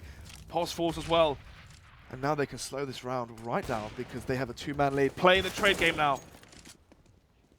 Trying to play the trade game, but they're still just continuing with this barrage on towards the site, but they're all well, they're hitting in their front. shots. Back-to-back headshots across the board. Jess, Max, and Ezio, they will combine. A great original double kill coming in from Ezio at the start of the round out towards mid, because the huge impact from that pretty much means that FM completely out of the running when it came down to an early retake, so they had to slow things down on their side of the board, and but from there, they couldn't hold the site. Just of how crisp Endpoint were being. 9 to 10. Thought Endpoint were pretty much done. Oh. That was the contention I was expecting to see. Ooh. It's not quite from Ezio. Pulse. Gonna be battling Jesper. Peeks out. Oh, legs him. Jesper only 16 HP now. He's going back for more. Checking to see if Pulse has decided to push and get greedy, but definitely not. So, slow T-Volt coming out for the Ts. I mentioned before Endpoint, they're not really the type of team to rush, and when they do, it's generally Max that calls those sort of plays. Instead, Imi has the reins right now and is calling for the slow defaults. Allow Lazar, he doesn't have the AWP actually, but it will be Imi being boosted up, trying to get the picks and try and take control on mid. But it's going to be Robin to face off. I mean, he's going to be over towards Sandbags. So not necessarily too strong of an angle for mid overall, but specifically boost. Now that's an angle you can work with, especially with M4, as the smoke is going to be enough for Imi to just play with as a shroud. Vent is going to be broken, but information almost certainly to be garnered. Don't block each other, don't just allow that molly to get almost free damage. It reclaims all its value. Molotovs all across the board for the T-side being expended, just making sure they clear out checkers. Another headshot from Lazar. He claims the life of Jenko, and I mean, what on earth can they possibly do on the FM side at this point? Bit by bit, they make these single pushes. The only big hole that can be done is near on the site. We'll find one, but one not quite enough. The push from Heaven, slightly dismantling, but doesn't quite get the job done. Pulse can have a flurry of shots coming in from all directions. He can't quite handle it as he will be taken down by Jess. B for Endpoint was their weak point, and FM is looking like the same. But the problem was FM realized that Endpoint's B was weak after Endpoint already had 8 rounds.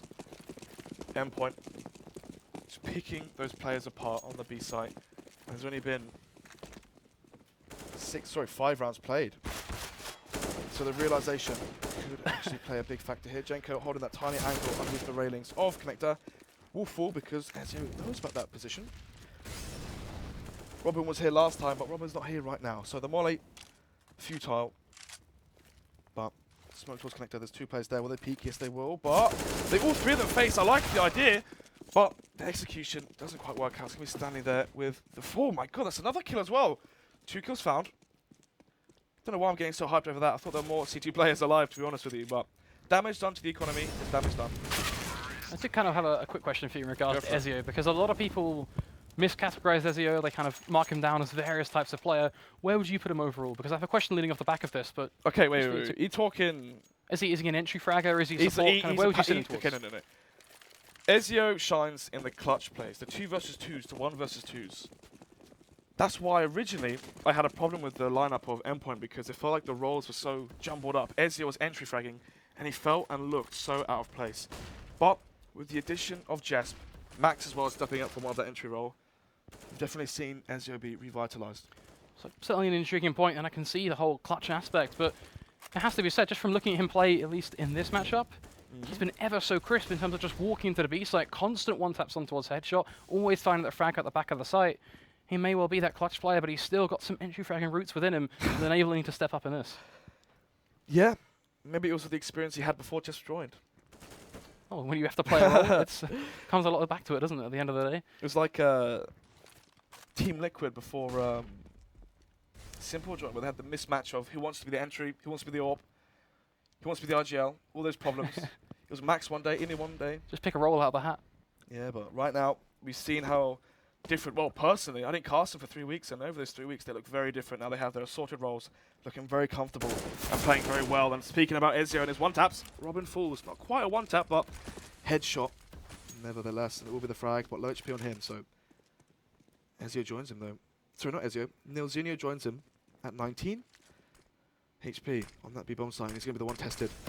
Let's see if they can hold this. If they can change what we've been seeing so far. Pulse at the triple box's angle. Finds the bomb and Mighty Max. And they're not close together. They can't play the trade game. Stanley and Nilzinho find frags. And now it's Nilzinho still alive somehow, being shot at 19 HP. Manages to stay alive. 2 versus 2. Lazza with the orb. Oh my goodness. Jenko plucks Lazza out of the sky. 9 seconds on the clock. Jess, though, does fall. All that has to be said for that. It's ever so simple, and it's one huge Play point. together. Whoa, one word: crossfires. Don't let them use them. That's all that was at the back of the site as well. The Ts or the CTs? From the CT perspective, the fact they were allowed to sit in that crossfire for so long, the amount of frags they were able to pick up from that. So, in my eyes, that's fine. The biggest problem was, you watch Virtus Pro play, they've been in the team for 3 years. Whenever they play their T sides, they are so close together. And the reason being is, you saw exactly what happened there.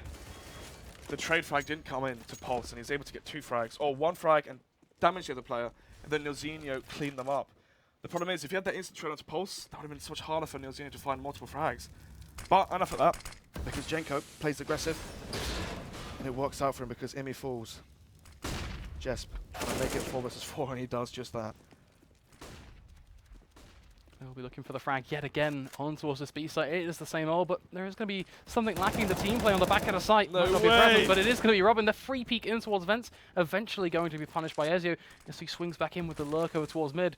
Jenko now going to be readjusting and, well, could have gone for a wallbang, but not quite going to have the information to merit it. But look at Ezio still lurking through mid, and this is so much information for him, and if he pushes here, or even just sits tight, he could get so much done as Jenko looked like he had a rough idea that perhaps there was a player in connector, and is now going to come back for second pickings. But if he slow peeks this, Ezio can win the battle. He does win it. He's going for the second one-tap up towards Stanley. But look at Max ride him from behind. That is devastating. He's going to get the bomb down, planted for open. Neil, he's over towards the B side, just confused, not quite sure what even happened all, but a blur for him. At that point, sure to take this to 12-11. And the pressure is on for FM because Nuke was 16-12. And right now, FM, they're sitting on, sorry, Endpoint, they're sitting on 12. And we could be looking at, I thought, the best team in this tournament going out, not going out, sorry, but going into the lower, well, the lower bracket stage of this and fighting for second and third, because if Endpoint win this cash map, they shall go into I-Series with the first seed. They will go into the Masters with the first seed, having the map advantage. And they will be guaranteeing themselves 4,000 at least Great British pounds. I think for me, this comes down to just Endpoint and how dedicated they've been over the past couple of weeks. Their You say that, but they actually haven't practiced yeah, much. well, this is what, I want to get into this because I got to actually have a quick conversation with him here and there, and I spoke to him. Who's him? Imi. Okay. So, and it came down to, as much as their dedication in actual prac times has been limited, but that's been down to just playing in those ECA main playoffs. But when they actually have been able to practice, Imi's constantly fiddling, constantly changing the small things up, rolls here and there, just tweaking the slight parts of the pushes. And every single match, one thing that's always been recurring, it feels like they're improving. Definitely so. Ezio was getting so many entry frags towards the B and mid area, and now they're giving it up. Instead, he's going to try and push up highway. And oh my god! Surely they know there could be up highway. He knows it's a boost on A, and now the extra comes to know exactly where both the players are. This is just pinpoint perfect. They still get to try and use the boost. Ezio going to find himself the kill aided by Jesp. Of course, Robin is going to find one, but Jesp is dismantling them. He's shutting them down. He gets the peek on towards Carl. Jenko is going to respond with the CZ, but Lazza with the AWP. He is the pillar that counters. Jenko will go aggressive, but it's going to be countered back out again. Pulse still ever so comfortably a CZ. He whiffs the shot though. Pulse baits it out. Lazza falls back to A main, and now that Lazza's A main, this is where it gets so difficult because the bomb is not quite down yet. The more that Pulse maneuvers himself, the easier it will become for Max, though, because his goal at this point is to get himself behind so that Max gets that peak, and from there, Lazza is always the baiting man in A main, and that role constantly flip-flops between the two of them, depending on where Pulse is facing, as the bomb is going to find its way down, and yet again, it's that same point. Pulse looking to throw a wrench in the works by going towards that elevated angle. Isn't quite going to be that face. Getting an M4 does change things somewhat, but 13 HP, not a pretty number. The nade. Max can just soak on through that, not going to be too worried. He whiffs it Not again. going to miss just another shot. That's going to bite Max to get pushed, but Max isn't going to miss. He's able to secure it. Endpoint. They get to 13-11. The nerves definitely showing on these players right now. They know what this means. The first seed at I-Series. We could be looking at the finals of Insomnia right here. The interesting thing is that Nuke, even though the scoreline, 12 rounds or such, doesn't necessarily feel always as close. Every single round felt contested. I actually do enjoy Nuke. I think Nuke is the map, as much as it may have its issues here and there in terms of watching it from a spectator point of view, it is certainly providing a bit of a curveball to watch. But you apply that to Cash as well. A couple of these rounds have been a little bit more clear-cut, but also it still feels like it's got that close, almost merit to it, as we are at least going to see a 1-4 on trade. But at least in this round, that closest we keep on talking about, well, can't quite harp on it about when, well, can't quite keep on harping on, should we say. As FM, it's just four USPs. I don't imagine them really putting up too much of a fight in this one, which should, at least on paper, at endpoint on 14-11. And at that point, it's no errors for FM because one loss at that point will make it the 15th. Anyway, Luzza gets nice 2 frags there for him. On to the unarmored pistol players. It's a nice flick down, actually. It's a very hard shot to hit, and actually the nade comes in. Not too much damage, obviously. But, ooh, Luzza could have died there, actually. 18 HP if he just came and peeked out and shot him down, but Jesp on the ball has his teammates back, and right now we're looking at 14, that magical 14-11 for FM. No AWP on the CT side, so we could see some aggression. We saw what Endpoint did on their CT side when they had no AWP. They got aggressive towards Squeaky and it didn't work out for them. Could potentially be seeing the same thing based off the setup. Still 2-1-2 set up on the CT side. It's going to be the fast play towards B. Let's see. Just spots on Diltinu. This could be it. Pulse, he needs to go huge. He needs a spray down. He's letting his trigger go off the handle, but it doesn't quite get enough done. Only one pick. That's not going to hold off the B site. Endpoint, they have full control. The cross is going to be held by Jenko. He's going to need to do so much here. The Molotov is going to fade just in the smoke, but has he bought enough time? Throw it. Throw it. Hey, there we go. Just falls, and we're going to The bomb see. still goes down. Yep. The value still going to be somewhat limitless off the back of that. It is a pick nonetheless, and making that retake a doable task. But the bomb is still ticking away, and that gives things towards Endpoint's conception as, hey, get yourself comfortable, get yourself in these afterplants. As Lazar lands the pick, he is starting to hit these shots as Robin just going to be looking to hold that angle, but Lazar looking towards heaven. The bomb, of course, is going to be planted for Lazar to try and work with. He gets the peak, lands just another, looking for the third. Ace, I think. A triplet coming in from him. Oh, of course, the 2 frags on the 2 frags. Yeah, there we go. It's always the And B the penny bomb drops. site. It's always the B bomb site. It's like I'm watching the same round over and over. I mean, this entire game has been the B bomb site. Yeah, basically. I mean, both of these teams on their CT sides, their B bomb site needs some revision, I think. It's like the Edge of Tomorrow. Every time they die, they just come back again, try again, and they keep failing. So Unfortunately, on the Edge keep of Tomorrow, failing to hold B. eventually they held the B site. But yeah, right now, the problem is right now we haven't seen them eventually hold the B bomb site. yeah, there is no kind of revitalized push, unlike the Edge of Tomorrow. And this is, Spoilers. well, the beginning of the end. It's 15-11. Good read. Yeah, good read here from the Endpoint side. Always playing very passive on their anti-ecos. Robin though, the SMG. Just want to see if he can take down Mighty Max. Max is just going to creep on through. Molotov is going to go almost just trying to force the push somewhat. If Robin does creep on up, that may present a frag or even a head, should be safe for him as he tries to fire off a couple of shots here and there. But unfortunately, the target he's trying to find, well, just doesn't quite exist, it seems, as he's unable to land anything at all. So the TTs are just going to be sitting on nice and tight. Imi looking now, he's going to get himself a boost or Oh no, if they boost the AWP boost up up. Ezio. Oh my god. 1, 2! Anymore! Sprays down the 3rd player, but he's so low! Imi on 6 HP, and now the 2-man lead, and such a low HP player as well. This is basically a 2 versus 3, unless Imi can pick up the AWP, maybe. But he falls back. That could have been the 3 spray down there. Intrigued to see how Endpoint are going to approach this round. They have some options, that's for sure, but they're always going to be on the back foot when it comes down to firepower, because Imi, yes, he may have a rifle, but he's 6 HP. Just a single shot of anything could end his day. The Deagle or Jenko, for example, even in the toe, is enough to shut him down. As angles are going to be held. Molotovs to try and force Stanley out of position. He's going to be burning one. He has to go for the push. But Endpoint, they don't utilize it. They don't try and get that pick. And from there, Imi's going to walk right in. The value already have 1 rifle, going to be dropped straight to the floor.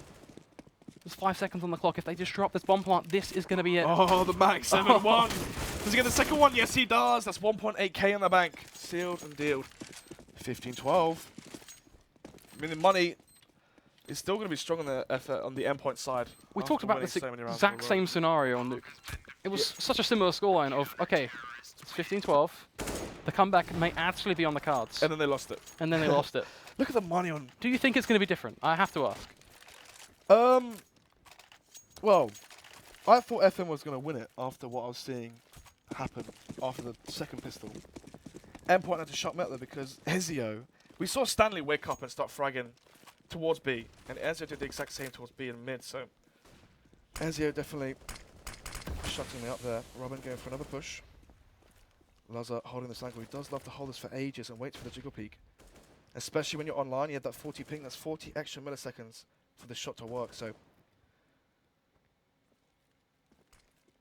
This is quite boring. Lazar just going to sit tight, just making sure that he can boring. hold that angle. The clock is going to begin to wind on down. And still just going to be waiting. So, Jenko, what did you have for breakfast? We didn't have breakfast, did we? We had Frankie and didn't Benny's. actually get to eat breakfast, unfortunately. Apparently waking up is... Shout out to any Italian watchers. Yeah. Yes, even. It's actually pretty good, in fairness. Had a bit of a 50-50 review, it seems, from casters who've been down to Basingstoke. But nonetheless, still waiting if anything's going to happen over towards mid. Endpoint going to begin to shuffle back around again. Looks like mid has got to be a target, though. As Ezio is going to be looking to try and dart on through Jenko. Almost finding himself dodge his own bullets.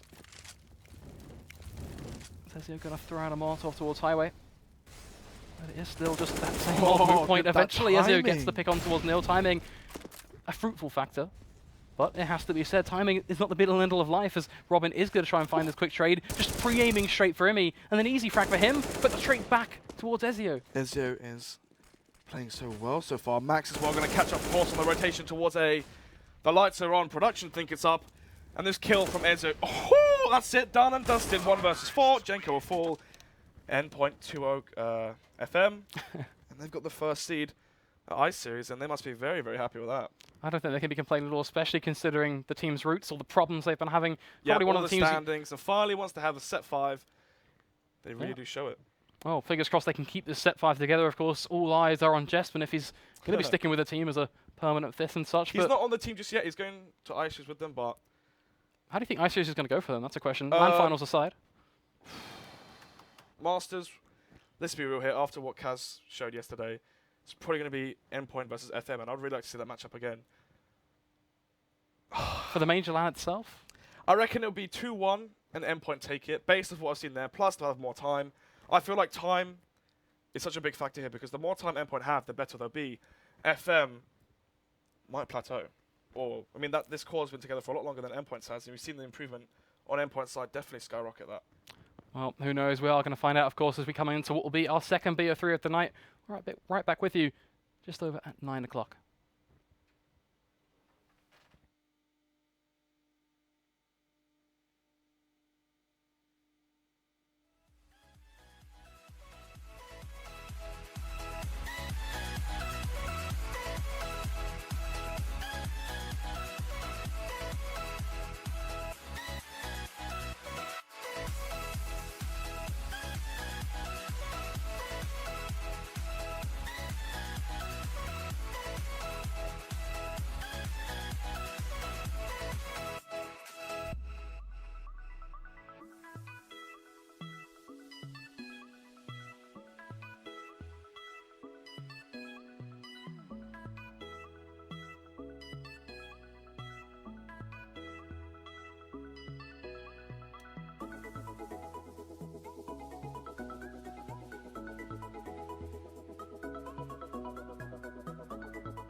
Imagine a typical gaming headset. Take that image, light a match, and blow it up. That's what we did to create Arctis. We challenged everything to create our new gaming headsets. We added our award-winning speakers found in $300 headsets to every model in the Arctis line. And our new Clearcast mic? It's so good, we used it to record this video. We invented new athletics-inspired airweave fabric, the most comfortable material ever developed for gaming.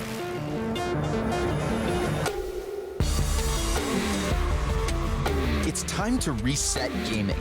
Rise up.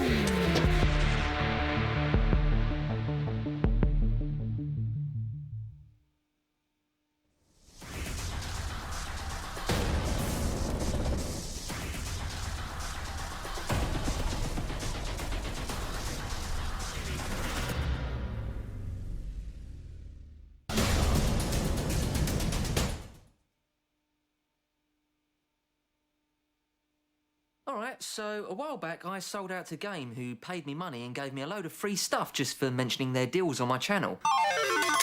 Well, Game have decided to offer the same sweet deal to any other gamers who fancy selling out to them. All you have to do is go to this website, fill out a form, and then their marketing people will be in touch, or something like that. In my opinion, you should all do this. That's just my opinion.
That's right, we're back. It's UK Masters. It's still the playoffs, and it's going to be our third, or second in this case, final series. Third final, second, Third and final one. This Numbers, is for second or third. It doesn't even matter. What actually far. matters? Who is going to be getting to the grand finale of the UK Masters? So, first was the 3 you just saw then.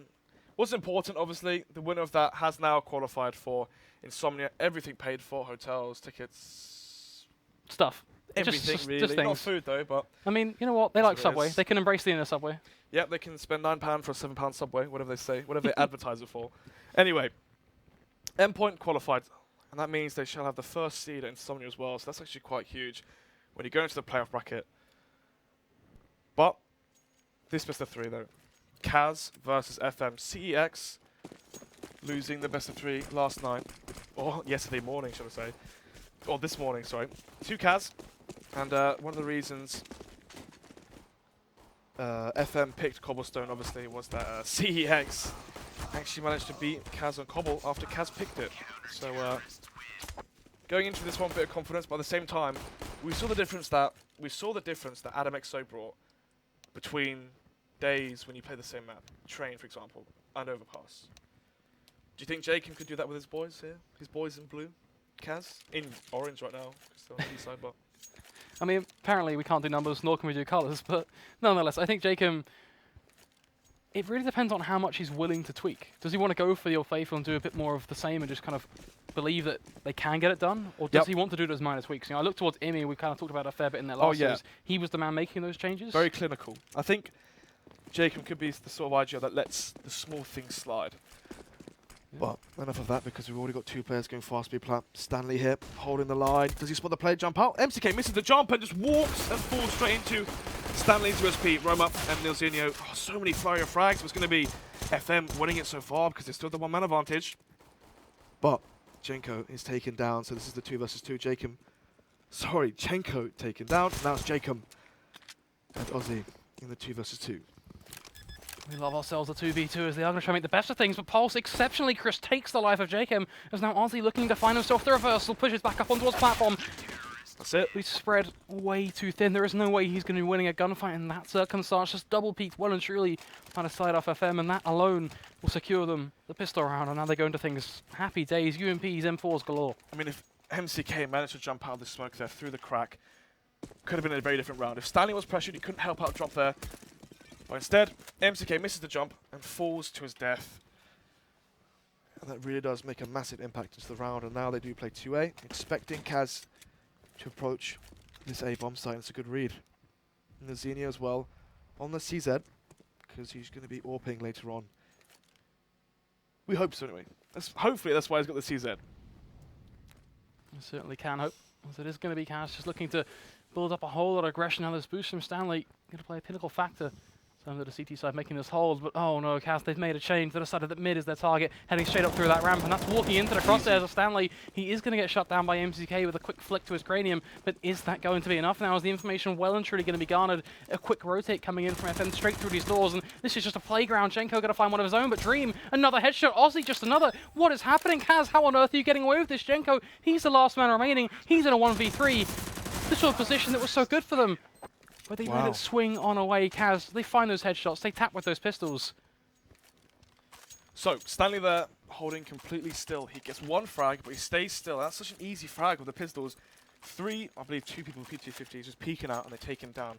Stanley in that position should have got 1 and then fallen back, flashed mid, mollied mid. I don't think he had the utility from molly, but flashed mid. And played it that way. Instead though, gets greedy for the frags early on. Doesn't work out. Talking about early aggression and getting greedy, we've got a push here. Boost towards drop. Jenko, I believe. Yes, it is. Holding that close angle. But enough about Jenko. Pulse challenging Ozzy. Jenko actually still going to be a hot topic of information at this point as he goes to the peak. Oh. Gets himself a reward, and not only that, a plentiful one as he picks up that AK-47. He's going to look to back off to the hills at this point as he darts back towards that site. Now they're looking for some counter-aggression, and this is almost perfection from FM in terms of the timing, just playing it almost to a perfect tune. They can't quite retrieve that secondary rifle, but even the pick at this point certainly holds dear in terms of value. Stanley going to be up towards tree and just pretty much going to sit tight, wait to see if Jacob decides, you know what, or MCK in this case, they decide to push up through platform. Gotta love the Jacob CSGO group. Big fan of the tag. Always make things ever so easy to check Yeah, out. thankfully though, FM haven't got that tag on as well. Yeah, it was making things pretty difficult in the past. Yeah, it was, especially on Nuke as well. Enough of that though. Jenko holding this position. We see Taz and usually gets one, sprays down. Dream to low HP, but doesn't get the kill. And now they pinch it in. They got the players all around them. Stanley gets out of window, but the problem is though, it's going to be Pulse to peek first. Doesn't quite seal the deal, but Stanley does. 2 versus 1 now. Dream on 46 HP, darting around the side. Sorry, the pillar, but Shabby Nails in to win that. 2-1. 4 spies going in both sides now. Early frags from Jenko and Pulse definitely changed the outcome of that round.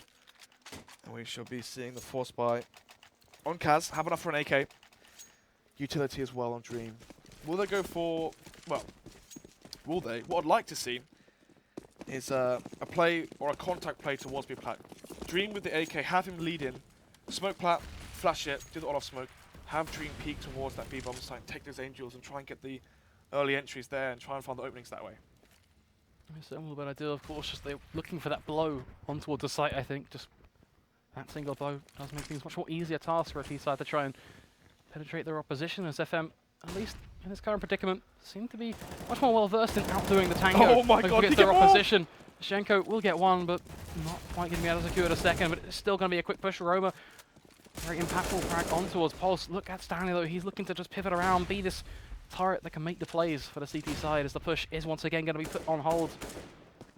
That's just singing to the tune that FM are more than happy to try and contest up against, as Robin going to be there checking towards drop. And that singular face check actually works out great for Kaz because it allows them to get up close and personal, but it still relies on Jacob being able to do the work with his tech line. So far so good, a quick headshot on towards Robin is enough of a snapping effect, but how far is he willing to go? How brutal is he able to be? They're so low HP though. The boost towards Tree, I do like this, but the problem is the Roma's 1 HP. So as soon as he peeks, he needs to get the kill. Spots the top of the head. Does he? Oh, just the tip, and unfortunately for him, Nilzinho is on the ball. Spots him on Tree, takes him down. Stanley as well gets the final kill onto Jacob, who's low HP as well. What a tease coming in from Kaz. It felt like they had an opportunity. They do spot just the tip, but unfortunately just the tip, not quite an enjoyable experience. I think in that round, you said blow, penetrate, and just the tip. Well, I said just the tip. We're not casting CX. Instead, we're casting Kaz. So, well played. I'll give that to you. That was good. FM. Going to be sitting tight with these rifles, at least. That's certainly a plus, but I don't think we see too much of a future for Kaz in this round, at least. So let's talk what they can actually do when they're back on the rifles, because this scoreline right now does lead us to think that FM have got themselves that solid foothold, of course, 3-1. But are we going to see a quick reversal coming from Kaz once they finally get back onto the buy? we shall see very shortly. Dream jump. Oh, what is that? Gets the kill, but instantly traded out. Stanley gets 1, 2. Actually gets 3 to his name. My bad there. You get excited, but it is just pistols. Yeah, they, I know, but they weren't going to get too much done. Yeah, I'm excited about the shot, mate, not just the round. It's meh. Yeah, sure, mate. Anyway, 4-1. FM leading this on their map pick. We saw what happened when FM took theirs into the second map. They couldn't quite reset mentally. So winning their map pick is going to be so important for them to bring the momentum forward into the second map, let alone the first one. But so far, after winning the Force Buy, Kaz winning their Force Buy, and then FM winning it back, we haven't seen Kaz get into this game just yet. The round's not really too close. It's been 1 versus 2s, but those 2 versus 2s and 1 versus 2s have been heavily favoured towards FM. And now Dream trying to go for that contact play with the AK. And Zinnia though towards Matrix, flashes mid. They're actually stacked up together, so he gets 1 kill. Yes, he does. Might get shot in the back here though. Does he expect all the players? Not just Dream, but do the T's know where Stanley is? Because right now he can flank all of them and stop the or deny the plant, or they can wait for the retake and use Stanley as the deal sealer. We will have an angle, but Jenko has one that's just a little bit better in the immediate future as he gets himself a quick double kill. Stanley doesn't use the flank, instead he holds the angle in terms of the reverse push coming in from the T side. That will net him to pick on towards Jacob, and actually it's just been much better played, much better play, should we say, from the side of FM. As Kaz tried to get this push in from behind, and it fell apart, and from there MCK is kind of left going, well, I could go for this quick push up towards ramp, but that's just not quite going to have the bewildering effect that he's looking for. And well, from there, it is just him getting picked apart as FM. Just playing this one dead set out like Vulcans. They're constantly able to secure these picks. Dead set out like Vulcans. Getting the job done. You can't really complain at their CT side, which, you know, looking at a 5-1 scoreline, this is the buy coming from Kaz yet again. Yep. But a 5-1 scoreline, FM win this buy, we're looking at a complete different kind of or style on Cobblestone would usually expect, because a T side should be able to get rounds. Usually see the T side getting 8 to 9. High, sometimes double digits, but instead, it's FM leading the way. They wouldn't be leading the way in terms of men right now because it will be Jane could hold the line against the first frag. 4 versus 4. Can they get any more? They walk into a scope. He's flashed. Finally seen. Good use of utility, but MCK gets 2. Makes it 2 versus 3, but Pulse silences that. Aussie towards that wood area finds the frag onto Pulse. So even though the trades come out, the man advantage from the very get-go was always in the T side. So obviously once the trades come in, it's constantly going to favor the team with the man advantage. That being Kaz. And it was just another rudimentary round being rolling out, in effect, because there isn't really too much to say in the present tense. All it is Neil just trying to make a play over towards balcony, but he's in a 1v2. He's going to get slowly faced, and Dream just going to drip on through, get himself the shot onto the shoulder, and that is enough to close him out. Just Neil, just a smattering of HP, not enough. Oh my god, Stanley's 13 for 2. He's definitely feeling it. We saw in the last game he went 0-0-7 or 0-1-7. And then ended top fragging, even though they lost. Do we feel it's Stanley abusing a specific position though? Because that would correlate quite nicely with what happened. So far, we've seen good, solid play, not too over-aggressive. We saw when all those T players ran past him on long. Instead, though, he's been playing very disciplined, is the word I'd use. Dream again, trying to get lucky. Not lucky, but going for the same play again towards A long. Did work out for him, obviously. Decision to double up here though from the CT side is just going to be so plentiful. A spray down for Stanley. Why be 13 to 2 when you can get yourself 15 to 2? This is looking for even more at this point. Neil going to find, well, not quite a double kill, but going to be there to aid as Stanley looks to pad even further at this point as Shakem is the last man remaining. But Kaz, they are being just put to sleep at this point. What on earth can Shakem possibly do? Just another situation similar to one Neil was in the past that enabled Kaz to get around, but complete reversal. Kaz on the tranquilizers. Shakem was just going to try and push through to what will be an eventual death. Nearly granted by a knife, but at least able to counter that, but not able to counter the swift shot of a USB. That was very close. Stanley falls, but after that incredible performance there towards the A long area, he is now sitting at 16 for 3. This is reminiscent of Jenko's performance at LAN at I-58 on Cobblestone.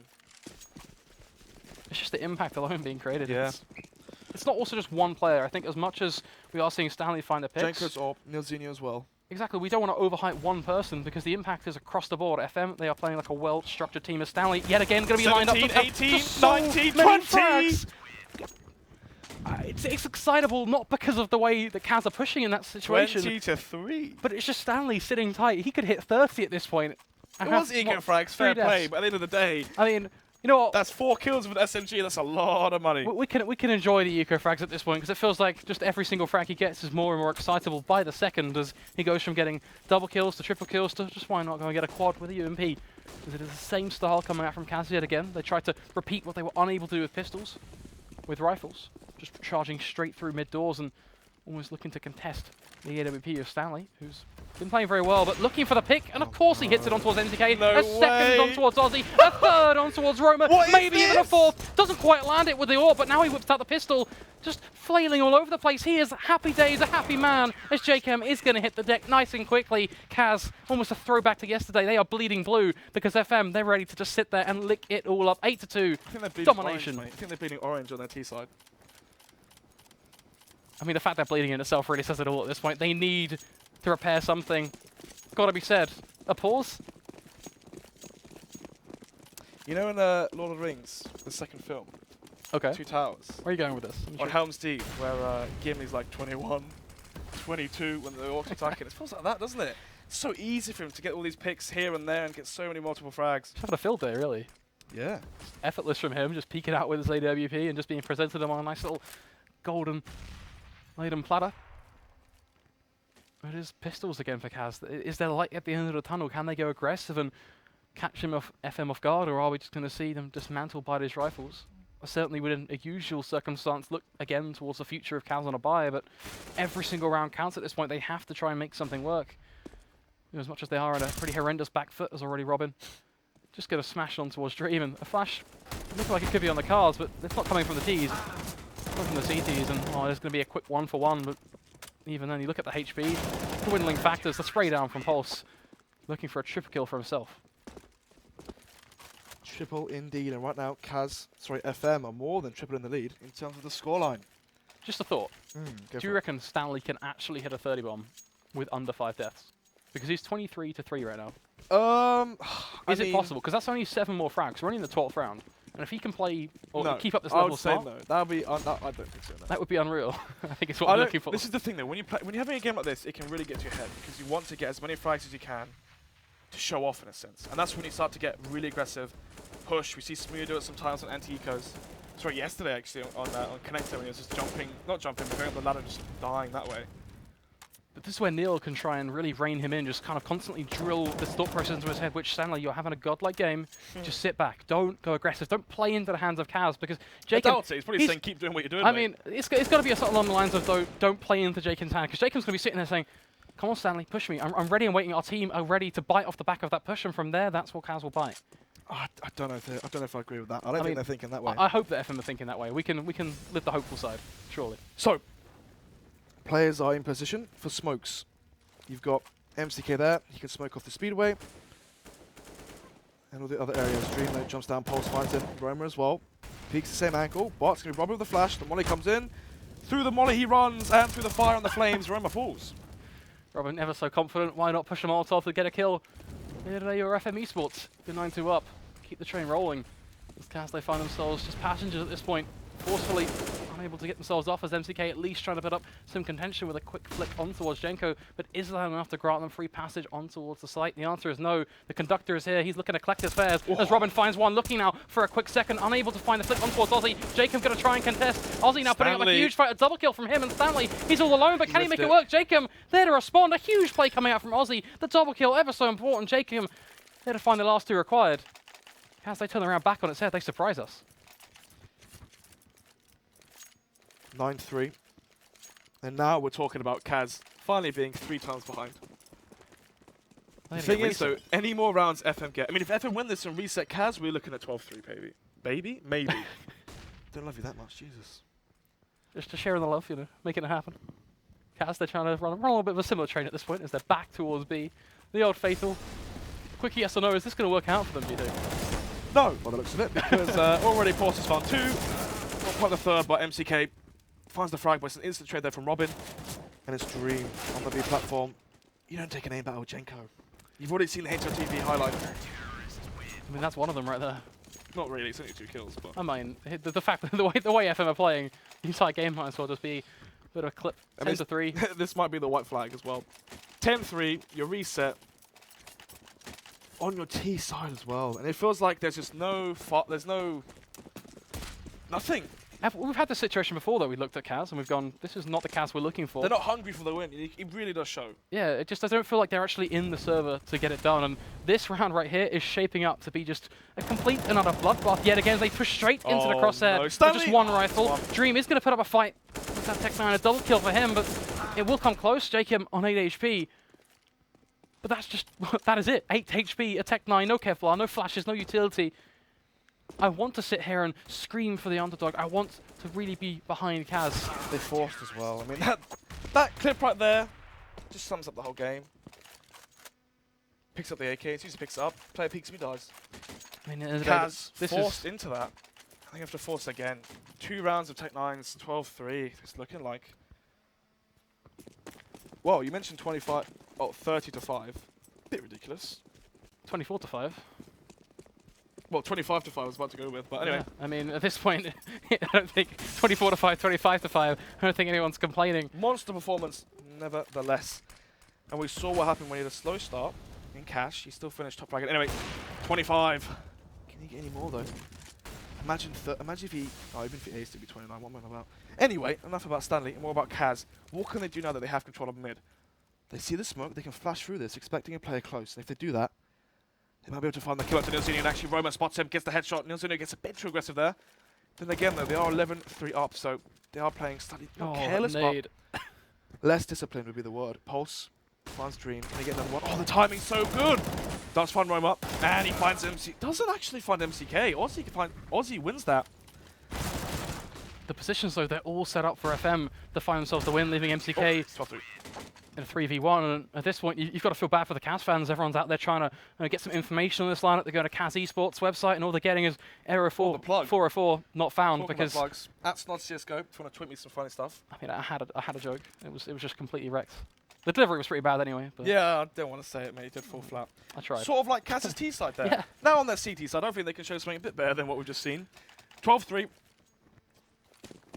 12 rounds to work with on your T side.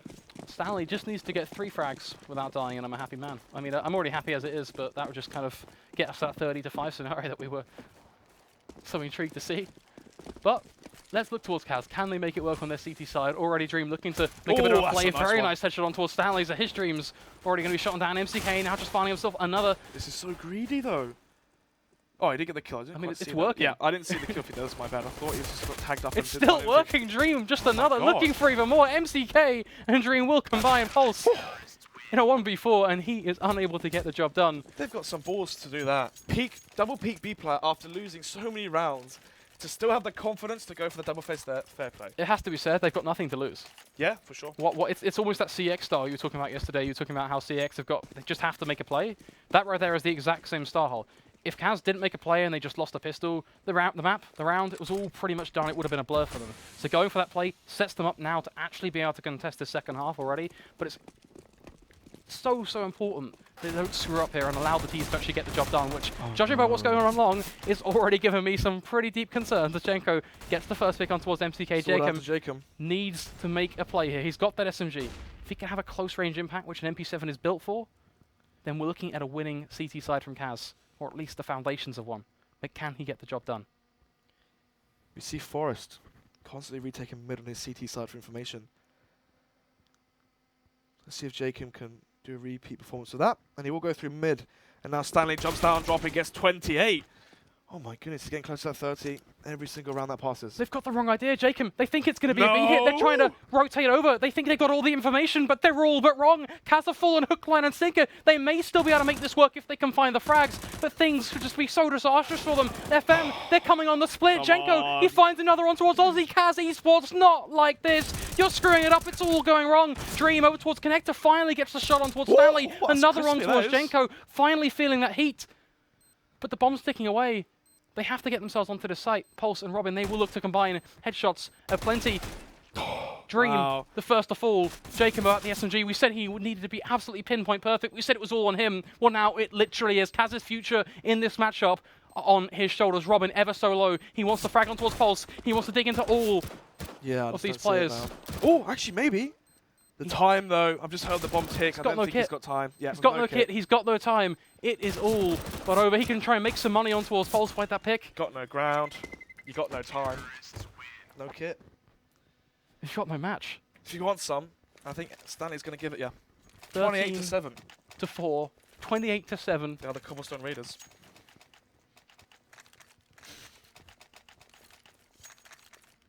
What a performance coming out from FM. What a way to strike down Kaz. Because what's just happened right there is that Kaz have suddenly got that pistol around. They feel invigorated, like, guys, we can do this. We've got a chance.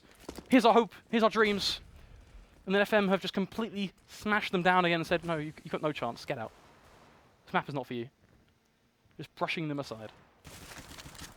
Kaz will look to put up a fight, of course, in back-to-back rounds. Pistols, pretty much their game plan at this point. It's all they're allowed. Yeah, we saw 2 force bars going back-to-back in the first half. I don't think FM are going to let this one slip unless something crazy happens. But they are walking into 2 close-range players with Deagles and pistols. Oh, Deagles, actually, I believe. They're playing for the craziness, I think, at this point. That's what Kaz need. They need something huge. What they're receiving, not that pretty of a package. A small scoreline of 4 rounds for them. A whole lot of patience being played. Aussie could have a pretty comfortable impact, but he's molotov out. We'll find one. Dream with another.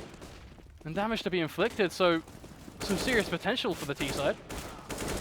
Yep, potential for the T side, but right now it's looking like the CTs. As I say that, though, Jenko. Oh, Jacob. Jenko have 2 nice shots there. Jacob to find his own. Robin gets 1. He knows where the last player is. Jacob with this to Deagle. He needs to find a very nice shot here if he wants any chance of winning this.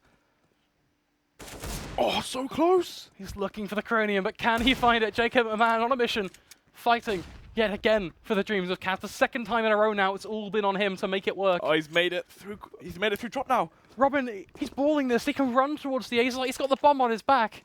This is perfect for him. He can go and plant it, set up in a solid after plant. Jacob has a flash. He has an AK-47 and Kevlar, making things much more contestable for him overall. But at the same time, Robin is going to have that clear-cut advantage, providing he gets himself into that after plant. But is Jacob going to get the jump? Robin got towards tree now. So this is where it's so difficult for Jacob, because he's going to have to jump over this. The timing is so good in his favour, though. He has no idea he's there, but he's got to expect something, because look at where the bomb is planted. Jacob has no kit. The time is well and truly not on its side. It's ticking on away. Robin, he just has to be confident. If Robin even sits and doesn't face for a good 5 seconds, that's enough time to be bought. Yeah, Robin, he jump that's pieces it. it Oh, straight shoot. through the wood. Robin, please, you absolute monster. 14-4. If this is a tactical It's pause not, for it's not. I Kaz. already checked. I was about to get mad as well. It's not a tactical pause from Kaz, because if it was, my goodness, Oh, it's a bit too late. wow. I mean, maybe an Ethernet cable has just been unplugged, because at this point, they've got to be feeling It's it. actually, They've got to be angry. is it, who called the pause? Let's go slide onto this chat. Let's have a look here. Stanley's got a problem. Oh, Neil Jr.'s AFK. That's nice, isn't it? Happy days. 14-4, nice. just going to go AFK. Yeah, peace, lads. Oh, Pete's at the door, my bad. Sorry, I just got to go nip on over, get a delivery, you know. How it is. He's already spending that prize money he's expecting. I mean, there's quite a lot on the line. Let's be real, what, 7,000? Well, the winner of this is guaranteed at least $4 and a free trip to, well, not really a trip to a song, it's like some theme park. It's a free LAN though, which in terms of UK esports, a free LAN at iSeries, Does help. it's a pretty big helpful thing for Especially organisations as well. org. Yeah, there you go. That's the org tie right there, giving the plugs to FM and Kaz, of course. Is it salary time for Kaz? That's always the. I mean, that's always been a contestable question for it's Kaz. sort of a meme now, isn't it? It's become a bit of a thing. They want a salary, but Salary on the way. is it on the way though? 14-4. Probably not with this showing. Not with this showing. That's got to be said. Certainly would like to see them, get that practice in, and by all means, first map. Right, Nelzinho's back from whatever he had to do. It's got a pizza, mate. Just looking to dig in. So we are on pause now, going live into the 14th or the 19th round. 19 rounds played. It's 14-4. Ouch. Doesn't really feel like 19 rounds have been played. No, it doesn't. This one's been definitely. It's been quick. Do you love casting the easy ones? Yeah, it's well, I mean, it's been like that so far. I was trying to think of something positive to say for Kaz, but I'm searching in a pretty deep, dark, and empty hole at this point. Nope. Looking for that early pick. And Jacob is just going to give it to him. Yeah, it's pretty much GG after watching that, isn't it? I don't want to say they've given up, but desperation plays. Desperation plays are pretty much what gets you in a deeper hole. Yeah. Like, we talk about searching for something positive to say. Kaz are giving us nothing because they're constantly trying to make those desperation plays, which are pretty much Oh my God! the Talking direct. about one thing they could do though.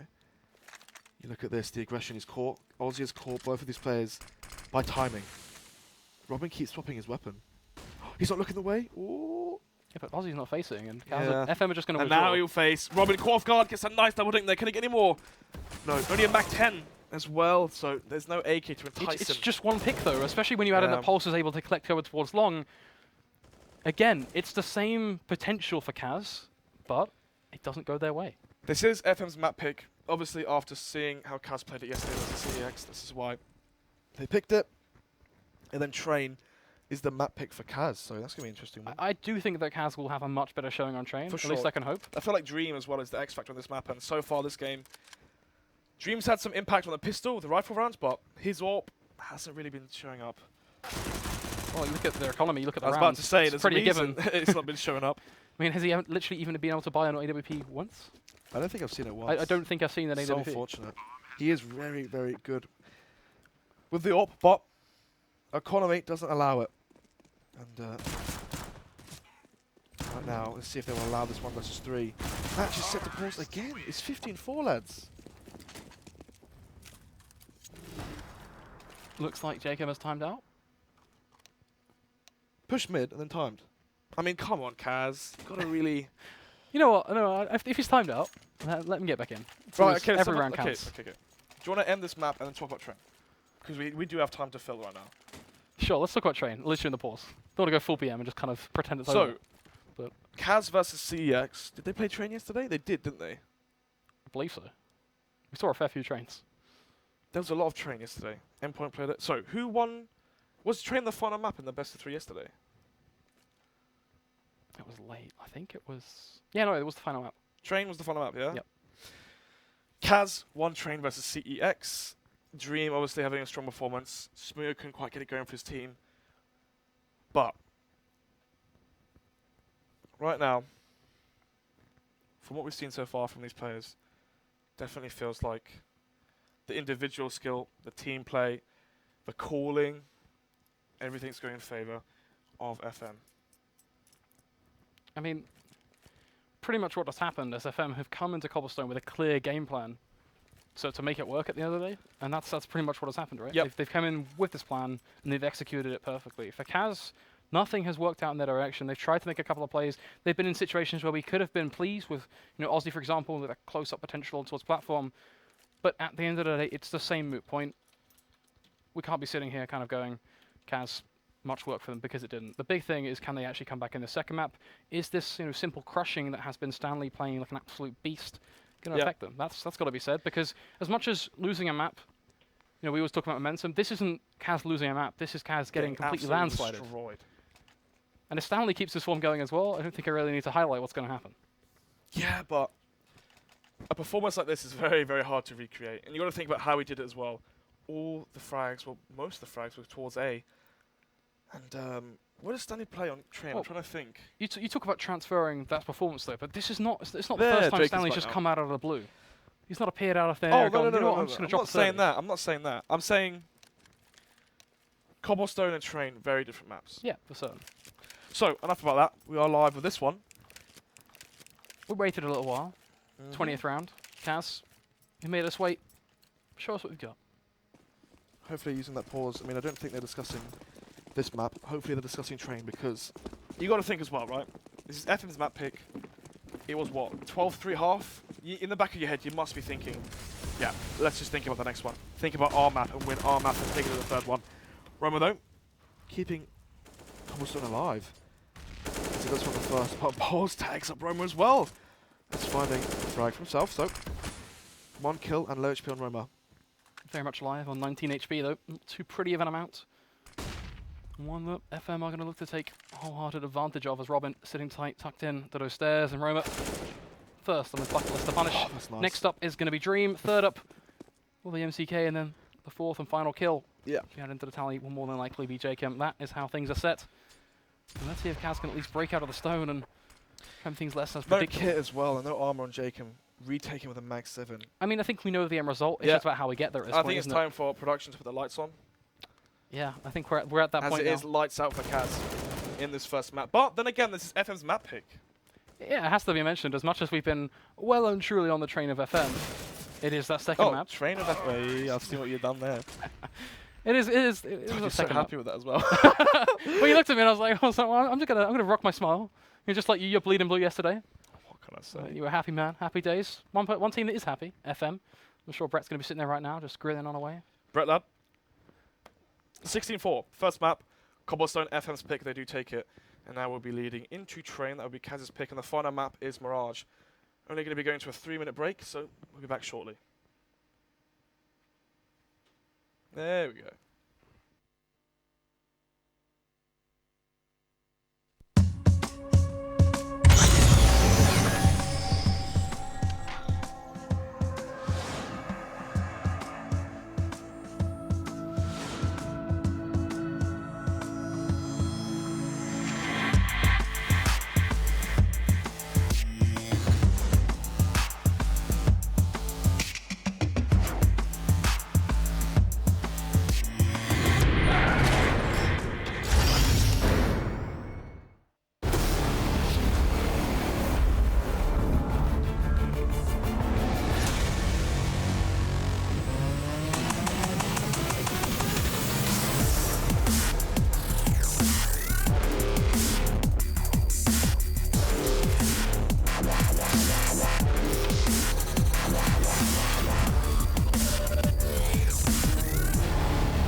Imagine a typical gaming headset. Take that image, light a match, and blow it up. That's what we did to create Arctis. We challenged everything to create our new gaming headsets. We added our award-winning speakers found in $300 headsets to every model in the Arctis line. And our new Clearcast mic? It's so good, we used it to record this video. We invented new athletics-inspired airweave fabric, the most comfortable material ever developed for gaming.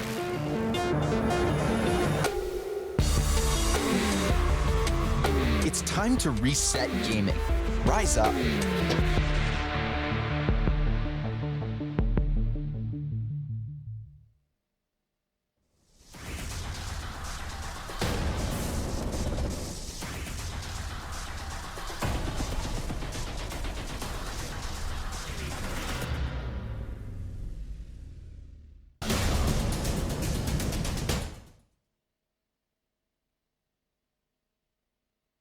Alright, so a while back I sold out to Game, who paid me money and gave me a load of free stuff just for mentioning their deals on my channel. Well, Game have decided to offer the same sweet deal to any other gamers who fancy selling out to them. All you have to do is go to this website, fill out a form, and then their marketing people will be in touch, or something like that. In my opinion, you should all do this. That's just my opinion.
Welcome back. We are going into what will be our second map. It's going to be train.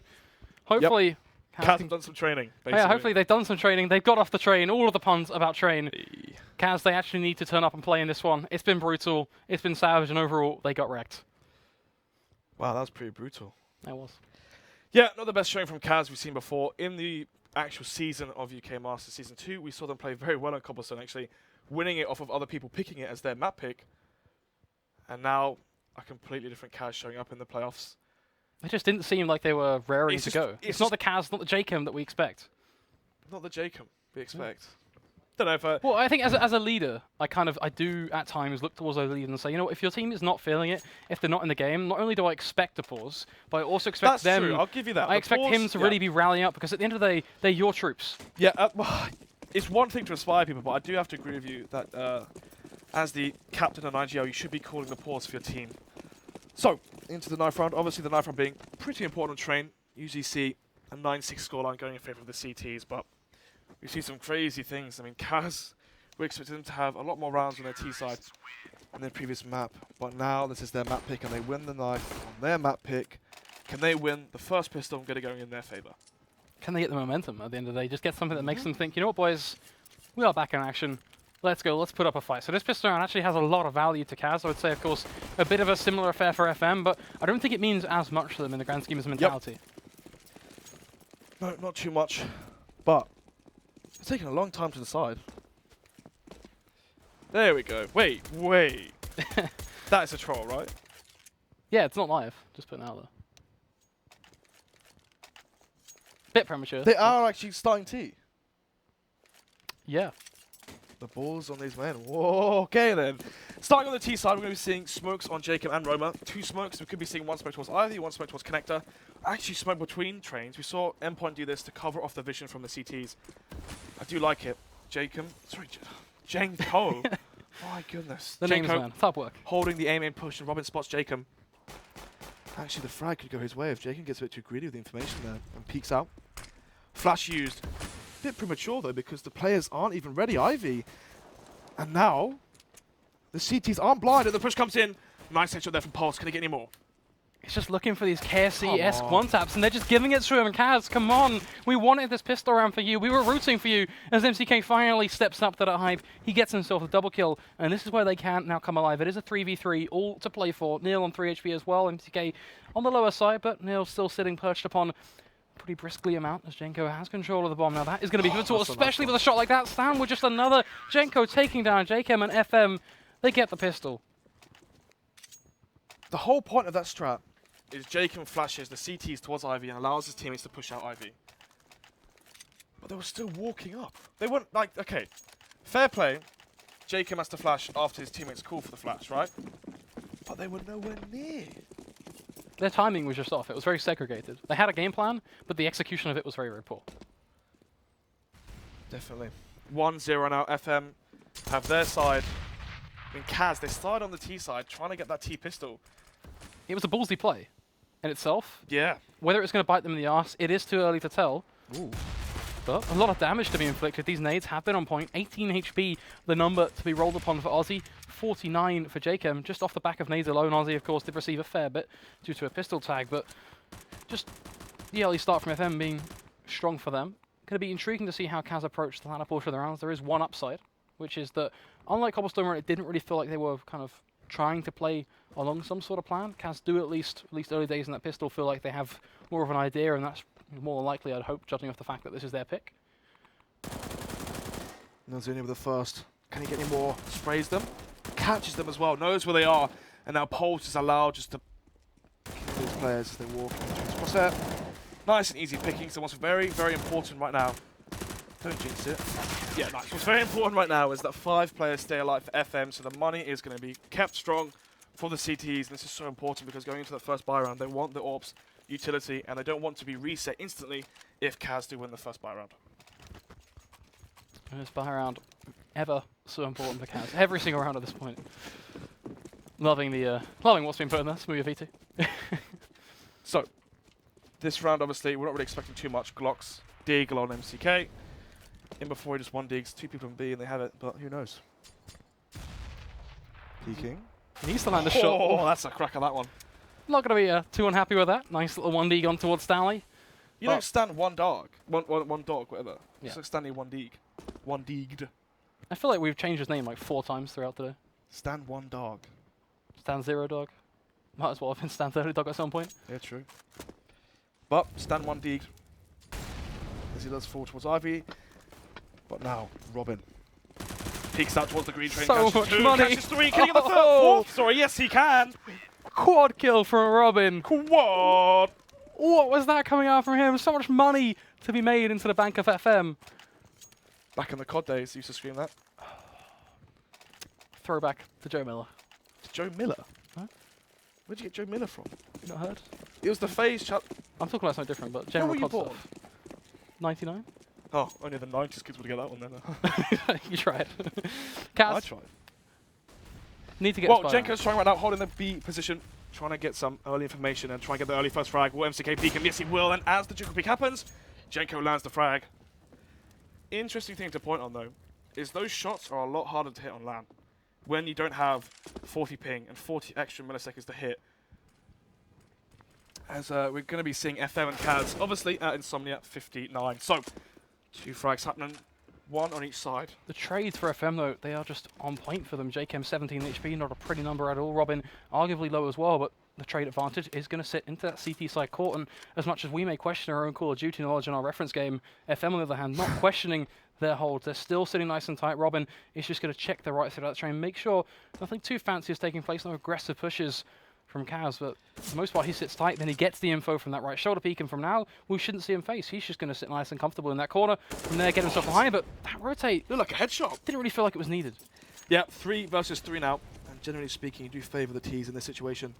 But one thing to point out is Jakim's HP, 17. This is why he needs to use his nades now before he dies, and then he needs to be traded. He needs to be the first one to go through and the first one to die, so that the players with full HP can play the afterplant. This is really nice as well from FM though, because as much as it relies on Jenko hitting a shot, it means that there's value to be gained from this setup on B, because it is pretty much Jenko far back with the AWP. He'll look towards heaven, perhaps flick towards lower as the push comes in. Just there's nothing to stop that cross. He lands that first shot, and nade now to go towards the site. Aussie not really going to be taking too much damage, but Jacob wants towards heaven, hands it straight into the hands of Pulse. Next in line is Aussie.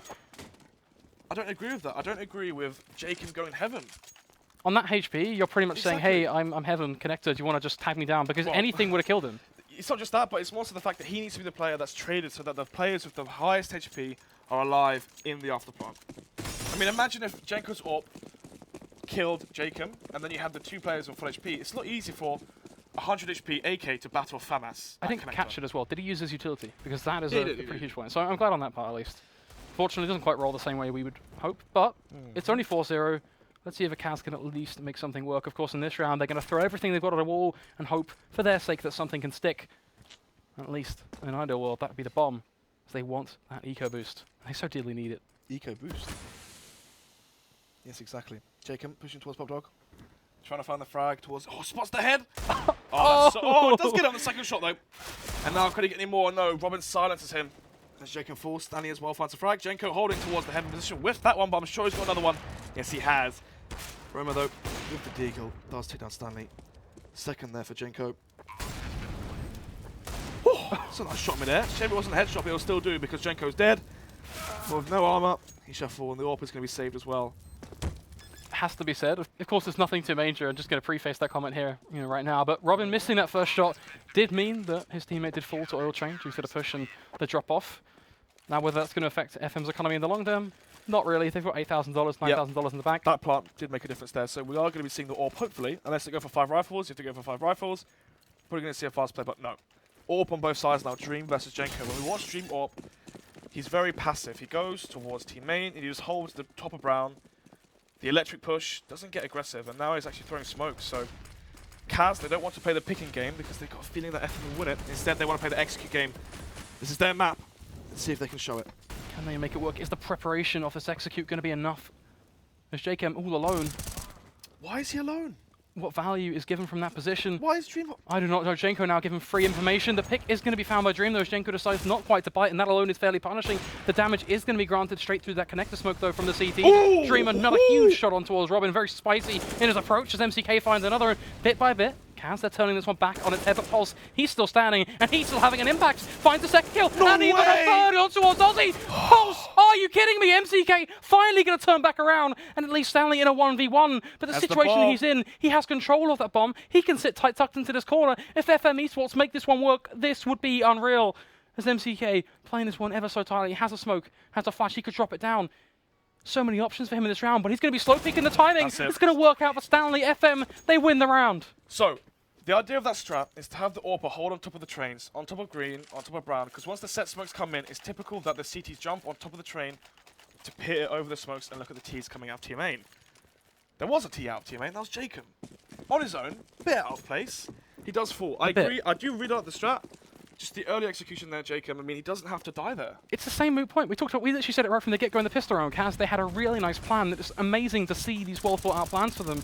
But the execution is where it constantly falls apart. And it's the same storyline there. Now throw back into this round at least. Pulse, still with the rifle in hand. Still a headshot for him on towards Ozzy. Jacob, he's out onto the site, but he's 15 HP. Numbers already beginning to run down to a low point. The nade going to potentially land straight at the feet. He's going to claim his life. Yes, it is. Robin, the elevated angle, looking for the frag on towards Dream. It is going to be contested. But look at Pulse's position. He still gets to have an impact. He still wants his slice of the pie as FM. They roll past Kaz yet again. FM, they are contesting this. They want to be in the finals, and they're bloody well playing like it. Kaz on the flip side. Where are they? Jacob typed before the game even started, after they won the knife round, stay. Definitely regretting that right now. Is that the four-letter word that's potentially wrecked this all for them? Has to be said. 7 rounds on a CT side. Dream push through electric actually. He's going to get aggressive here. Could find a frag and an opening because I don't think they know he's here. Yes, he does. Spot, whole spot. The trade comes out from Robin. Can he get any more? Yes, he can. That's a 2k for him. 4 versus 3 already. 1 minute 30 on the clock. Can he get any more? No. Good shot down there from Ozzy. We're in a 3 versus 3, but Ozzy's on low HP, so when he does peer and peek towards one of these CT players, he might lose the duel, but actually Neilzinho doesn't quite connect the spray. The rotate from Jenko going to be ever so slow, so this does actually leave an opportunity for Kaz now, but they have to take advantage of it. They have to get that quick pick. Stanley doesn't want to be caught off guard, but Jacob may actually be caught here. He throws the utility, but Stanley, he misses the shots. He plays so well, but one subtle mistake could make all the difference now. But look at the HP of Kaz. Something tells me that Jenko may still have a fighting chance. 1 HP on Ozzy. And Jenko, he's still going for it. Ozzy contesting with just that 1 HP. The AWP is going to be whipped out from Jenko now as he just holds the angle. He has the nade. It's going to be thrown out, and there is the slam dunk. Jenko now looking still to force another with this AWP, of course. Flicking back round. That player heaven seals the deal. There's no way in hell that Jenko can expect the player in heaven. You'd certainly hope at least. He's going to swap to a rifle, so he's looking for something more close range. Heaven is going to be what finds the frag. Kaz, they're on the board. But I hate to be the negative naysayer here. But the reset could be on the cards. Cards. Once again, used. Anyway. 7-1. Oh wow, hopefully we've got any Brazilian fans here. 7-1. FM in the lead right now. 6 rounds separating these two teams, and if FM can win this, we could be seeing the reset coming out. It's going to be a very harsh one at that. That could even lead to a 9-1 or even worse. So, Kaz, this is the round that can change the outcome of everything. Because if they lose this, we could be seeing them sent. I was going to say back home, but they're already home. Anyway, enough of that. Stanley catches the plays there. Robin trying to get aggressive information will fall because Jacob on the lurk finds him. MCK as well. Gets the first pick onto B. Stanley falls. And right now it's looking like they're going to survive this one. And FM, most likely, anyway, look at this, aren't going to get the reset onto Kaz. Yeah, they are.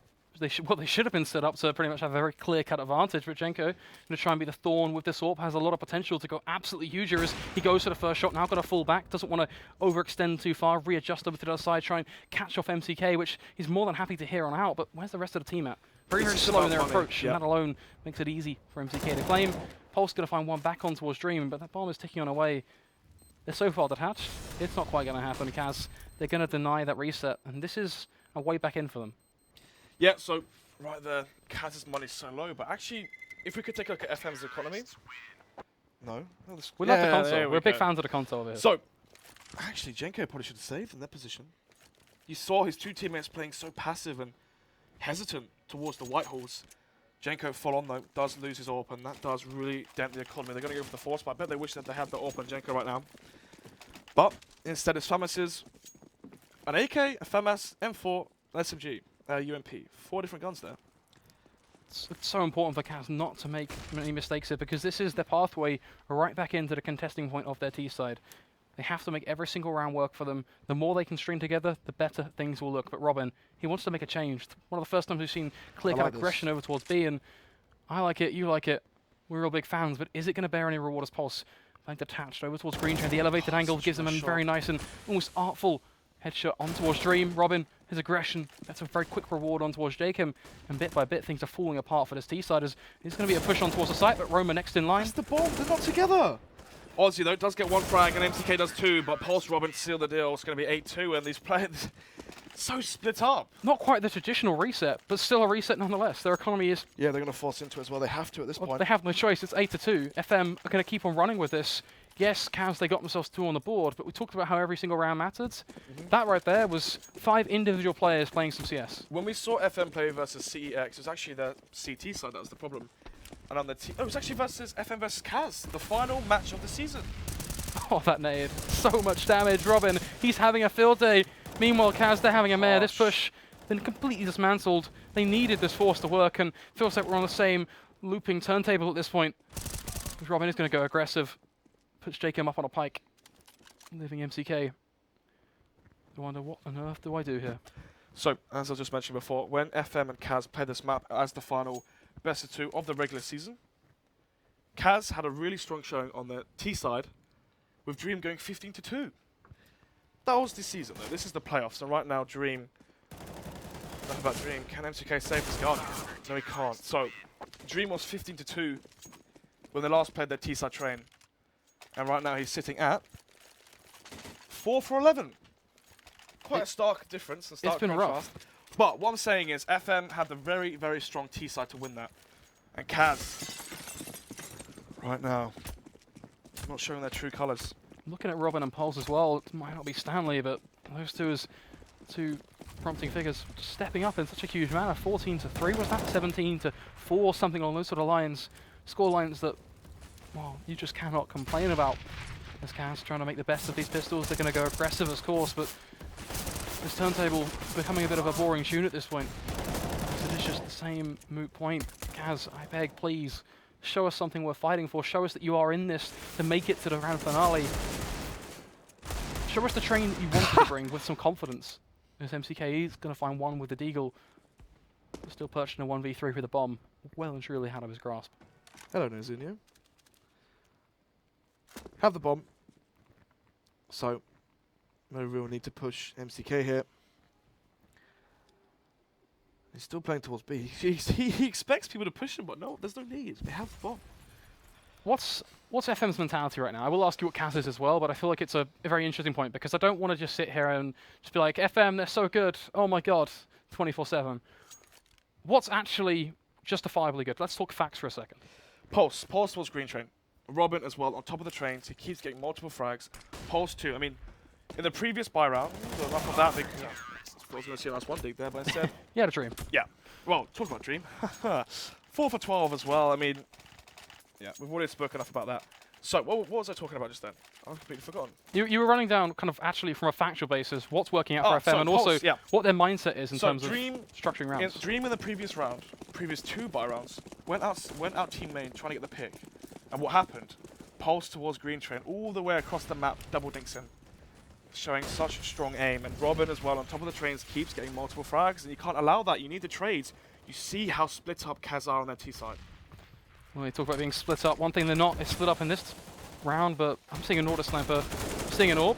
An Order Sniper gets absolutely nothing done, though, as he will quickly be punished by MCK. But this rifle, on the other hand, still there to fight. Neil going to fire off a couple of shots, does a fair chunk of damage. If you look at the HP of Kaz, they're all pretty much low, aside from the 2-prong setup of Jacob and MCK. But how much are they able to achieve, and how much is the team overall? There's a 5 as they get themselves set up to blast out on towards this B side, looking to well and truly take off from this scoreline.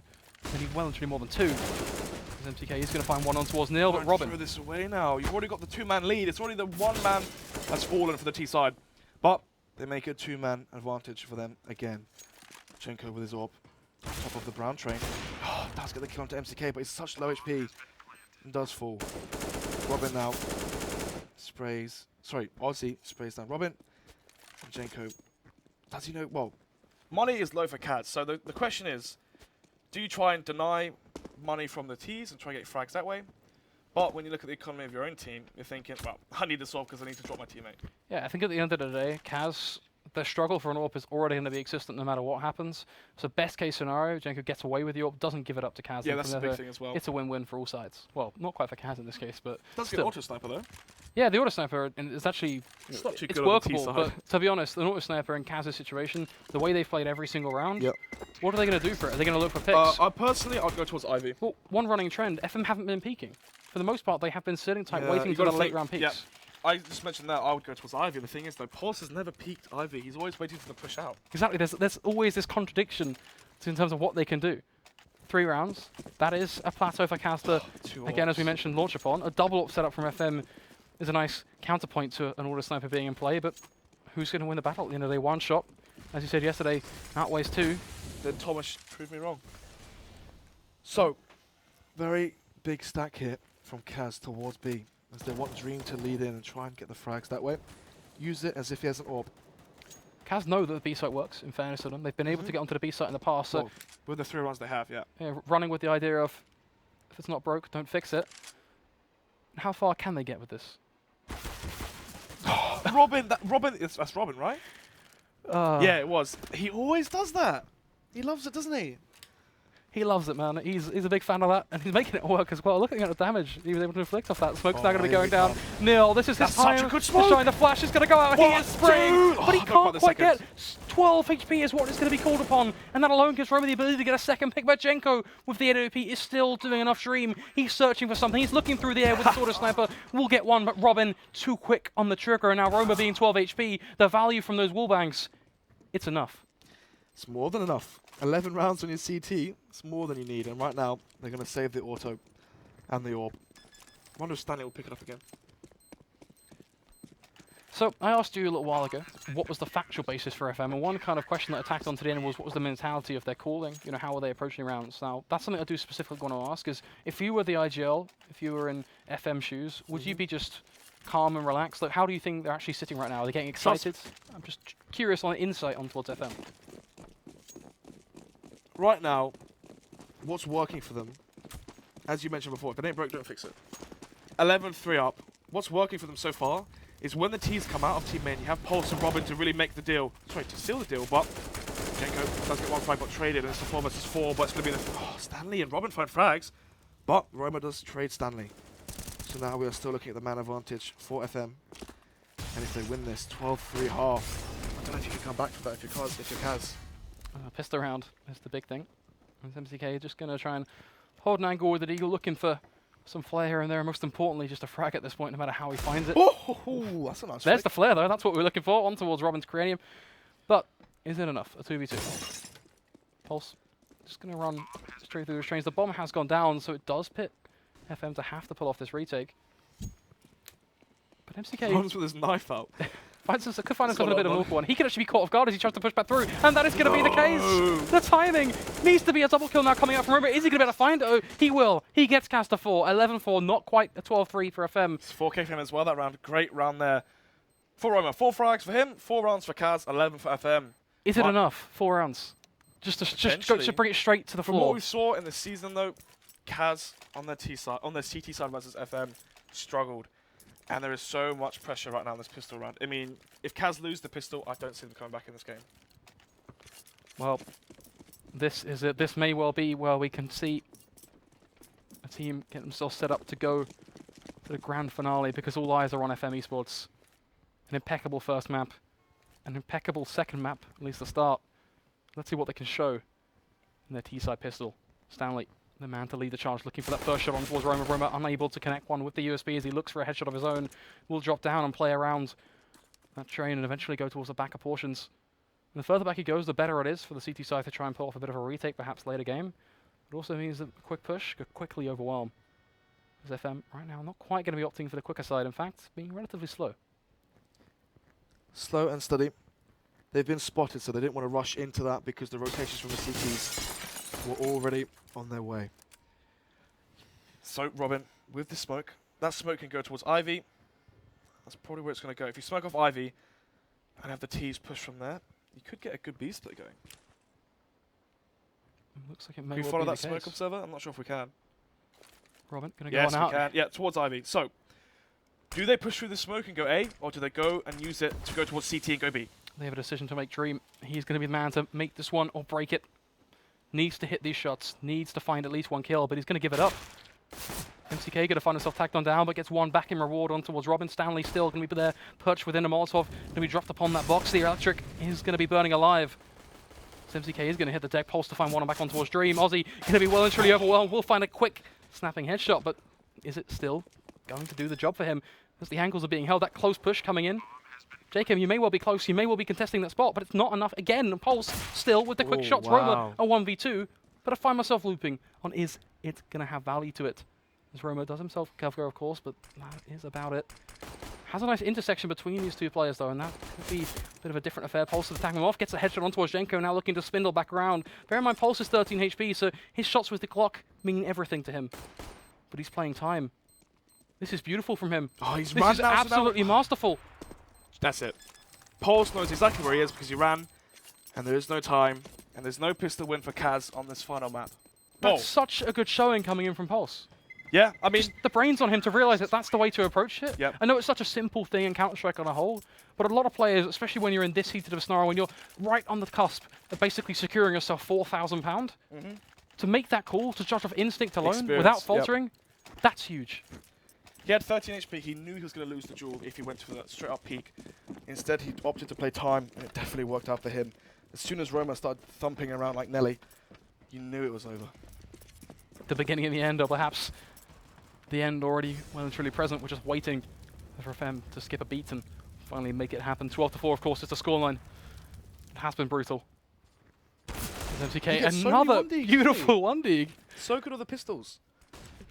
Fortunately, the pistol's not quite enough. Yeah, and there's a reason they're always on pistols as well. Yeah, surprise, surprise.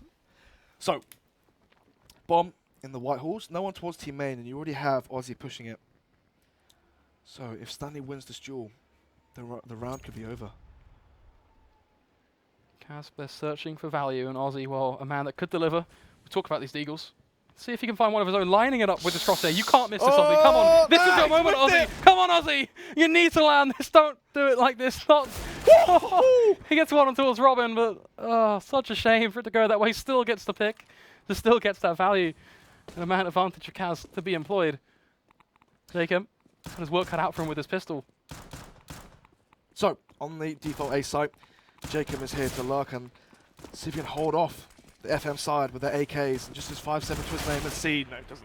Stanley just rips his head off. And Janko gets the second kill, and we're in the 2 versus 2 from the previous 4 versus 2. Stanley can stop this one going before it even begins, and that's going to be the case. He finds that pick. So close. Jenko a bit rough, but nonetheless, the 2v2 come back in towards just another round. A conversion that FM are well and truly happy with as they run away from that bank. Big grin on their faces because at the minute, they're about to be cashing a check of, at minimum, £4,000. So it is 13-4. Kaz, where are you?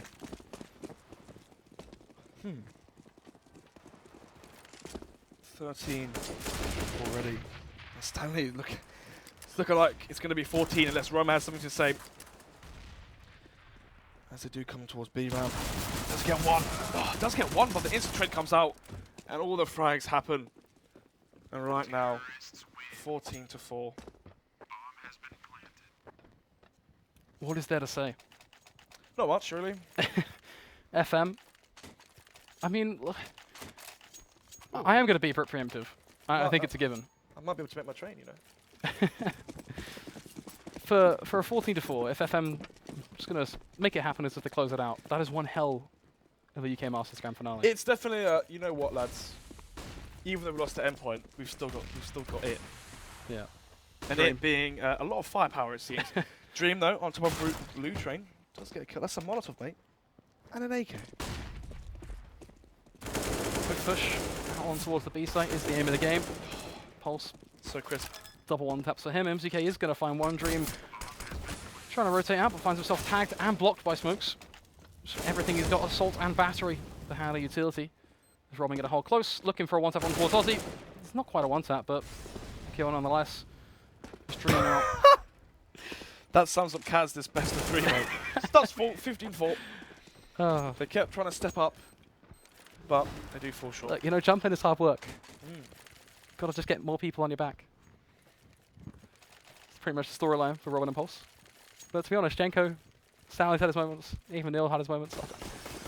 Kind of rip apart the analogy because FM have been impeccable across the board, 15-4. At this point, I'm just getting excited for what may well happen any second now. Only 1 minute 40 on the clock, 1 minute 40 until we may He's low HP though. crowning it. The trade. It is a quick trade. So Stanley gets the trade there, 4 versus 4. And what this means is the CTs are under a lot of pressure, especially now that that Dream has fallen. Jacob, over the Mag 7, does kill Pulse. Oz Now- is gone. MCK trying to make it a 2 versus 2, and he does equalize the numbers. Stanley, though, the lights are on. Production does something I don't. Yeah, well, Ozzy certainly does something as well. He's bounced from the server. He's given up already. Stanley going to They've find a already quick left pick the on towards server. MCK. That pretty much just highlights how things are going to go. GG is being called. As one by one, Kaz in drips and drabs. They dart from the server. Roma, apparently there's no belief in him for a 1v2, even though he's got Kevlar, he's got utility, he's got a It's rifle. winnable. This is actually a winnable round. The one round that you would arguably go, this is a clutch that he can make work. They're all just leaving him all alone. Jacob and MCK clearly the only two who believe. Yeah. Roma. Great. It's great. That really sums up though. Where's the mentality in that? And the Yeah, overall I was actual, about to say. like the team, almost charade in that. It's just there's no.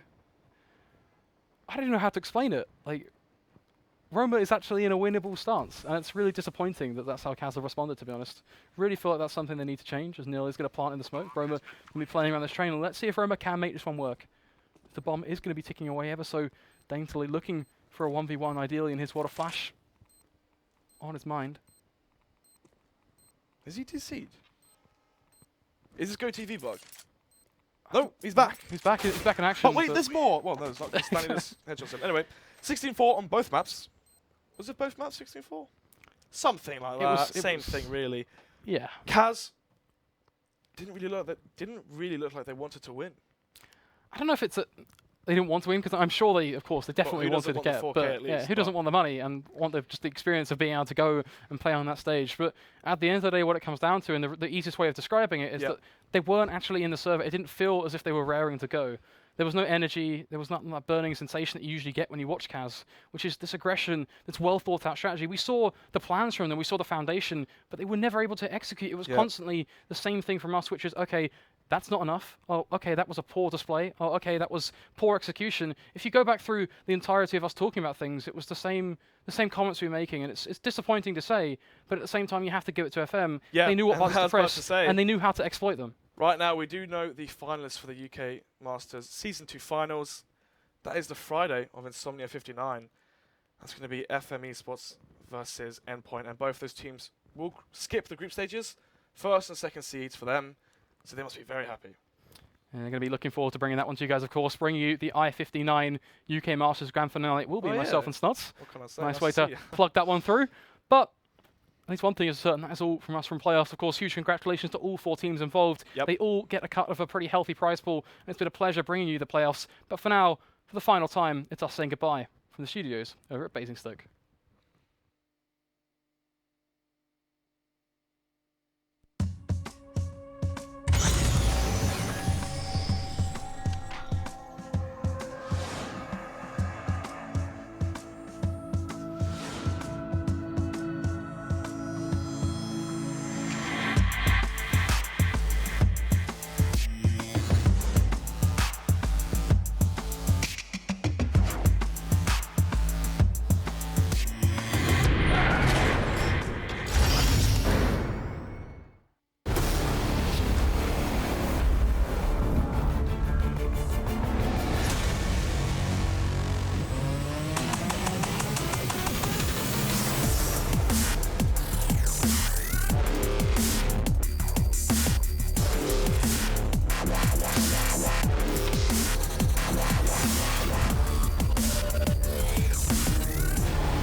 Imagine a typical gaming headset. Take that image, light a match, and blow it up.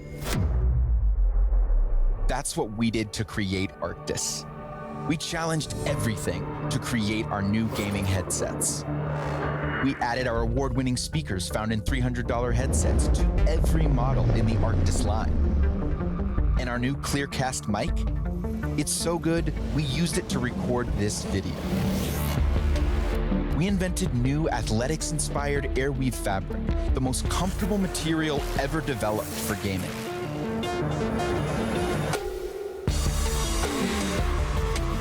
It's time to reset gaming. Rise up.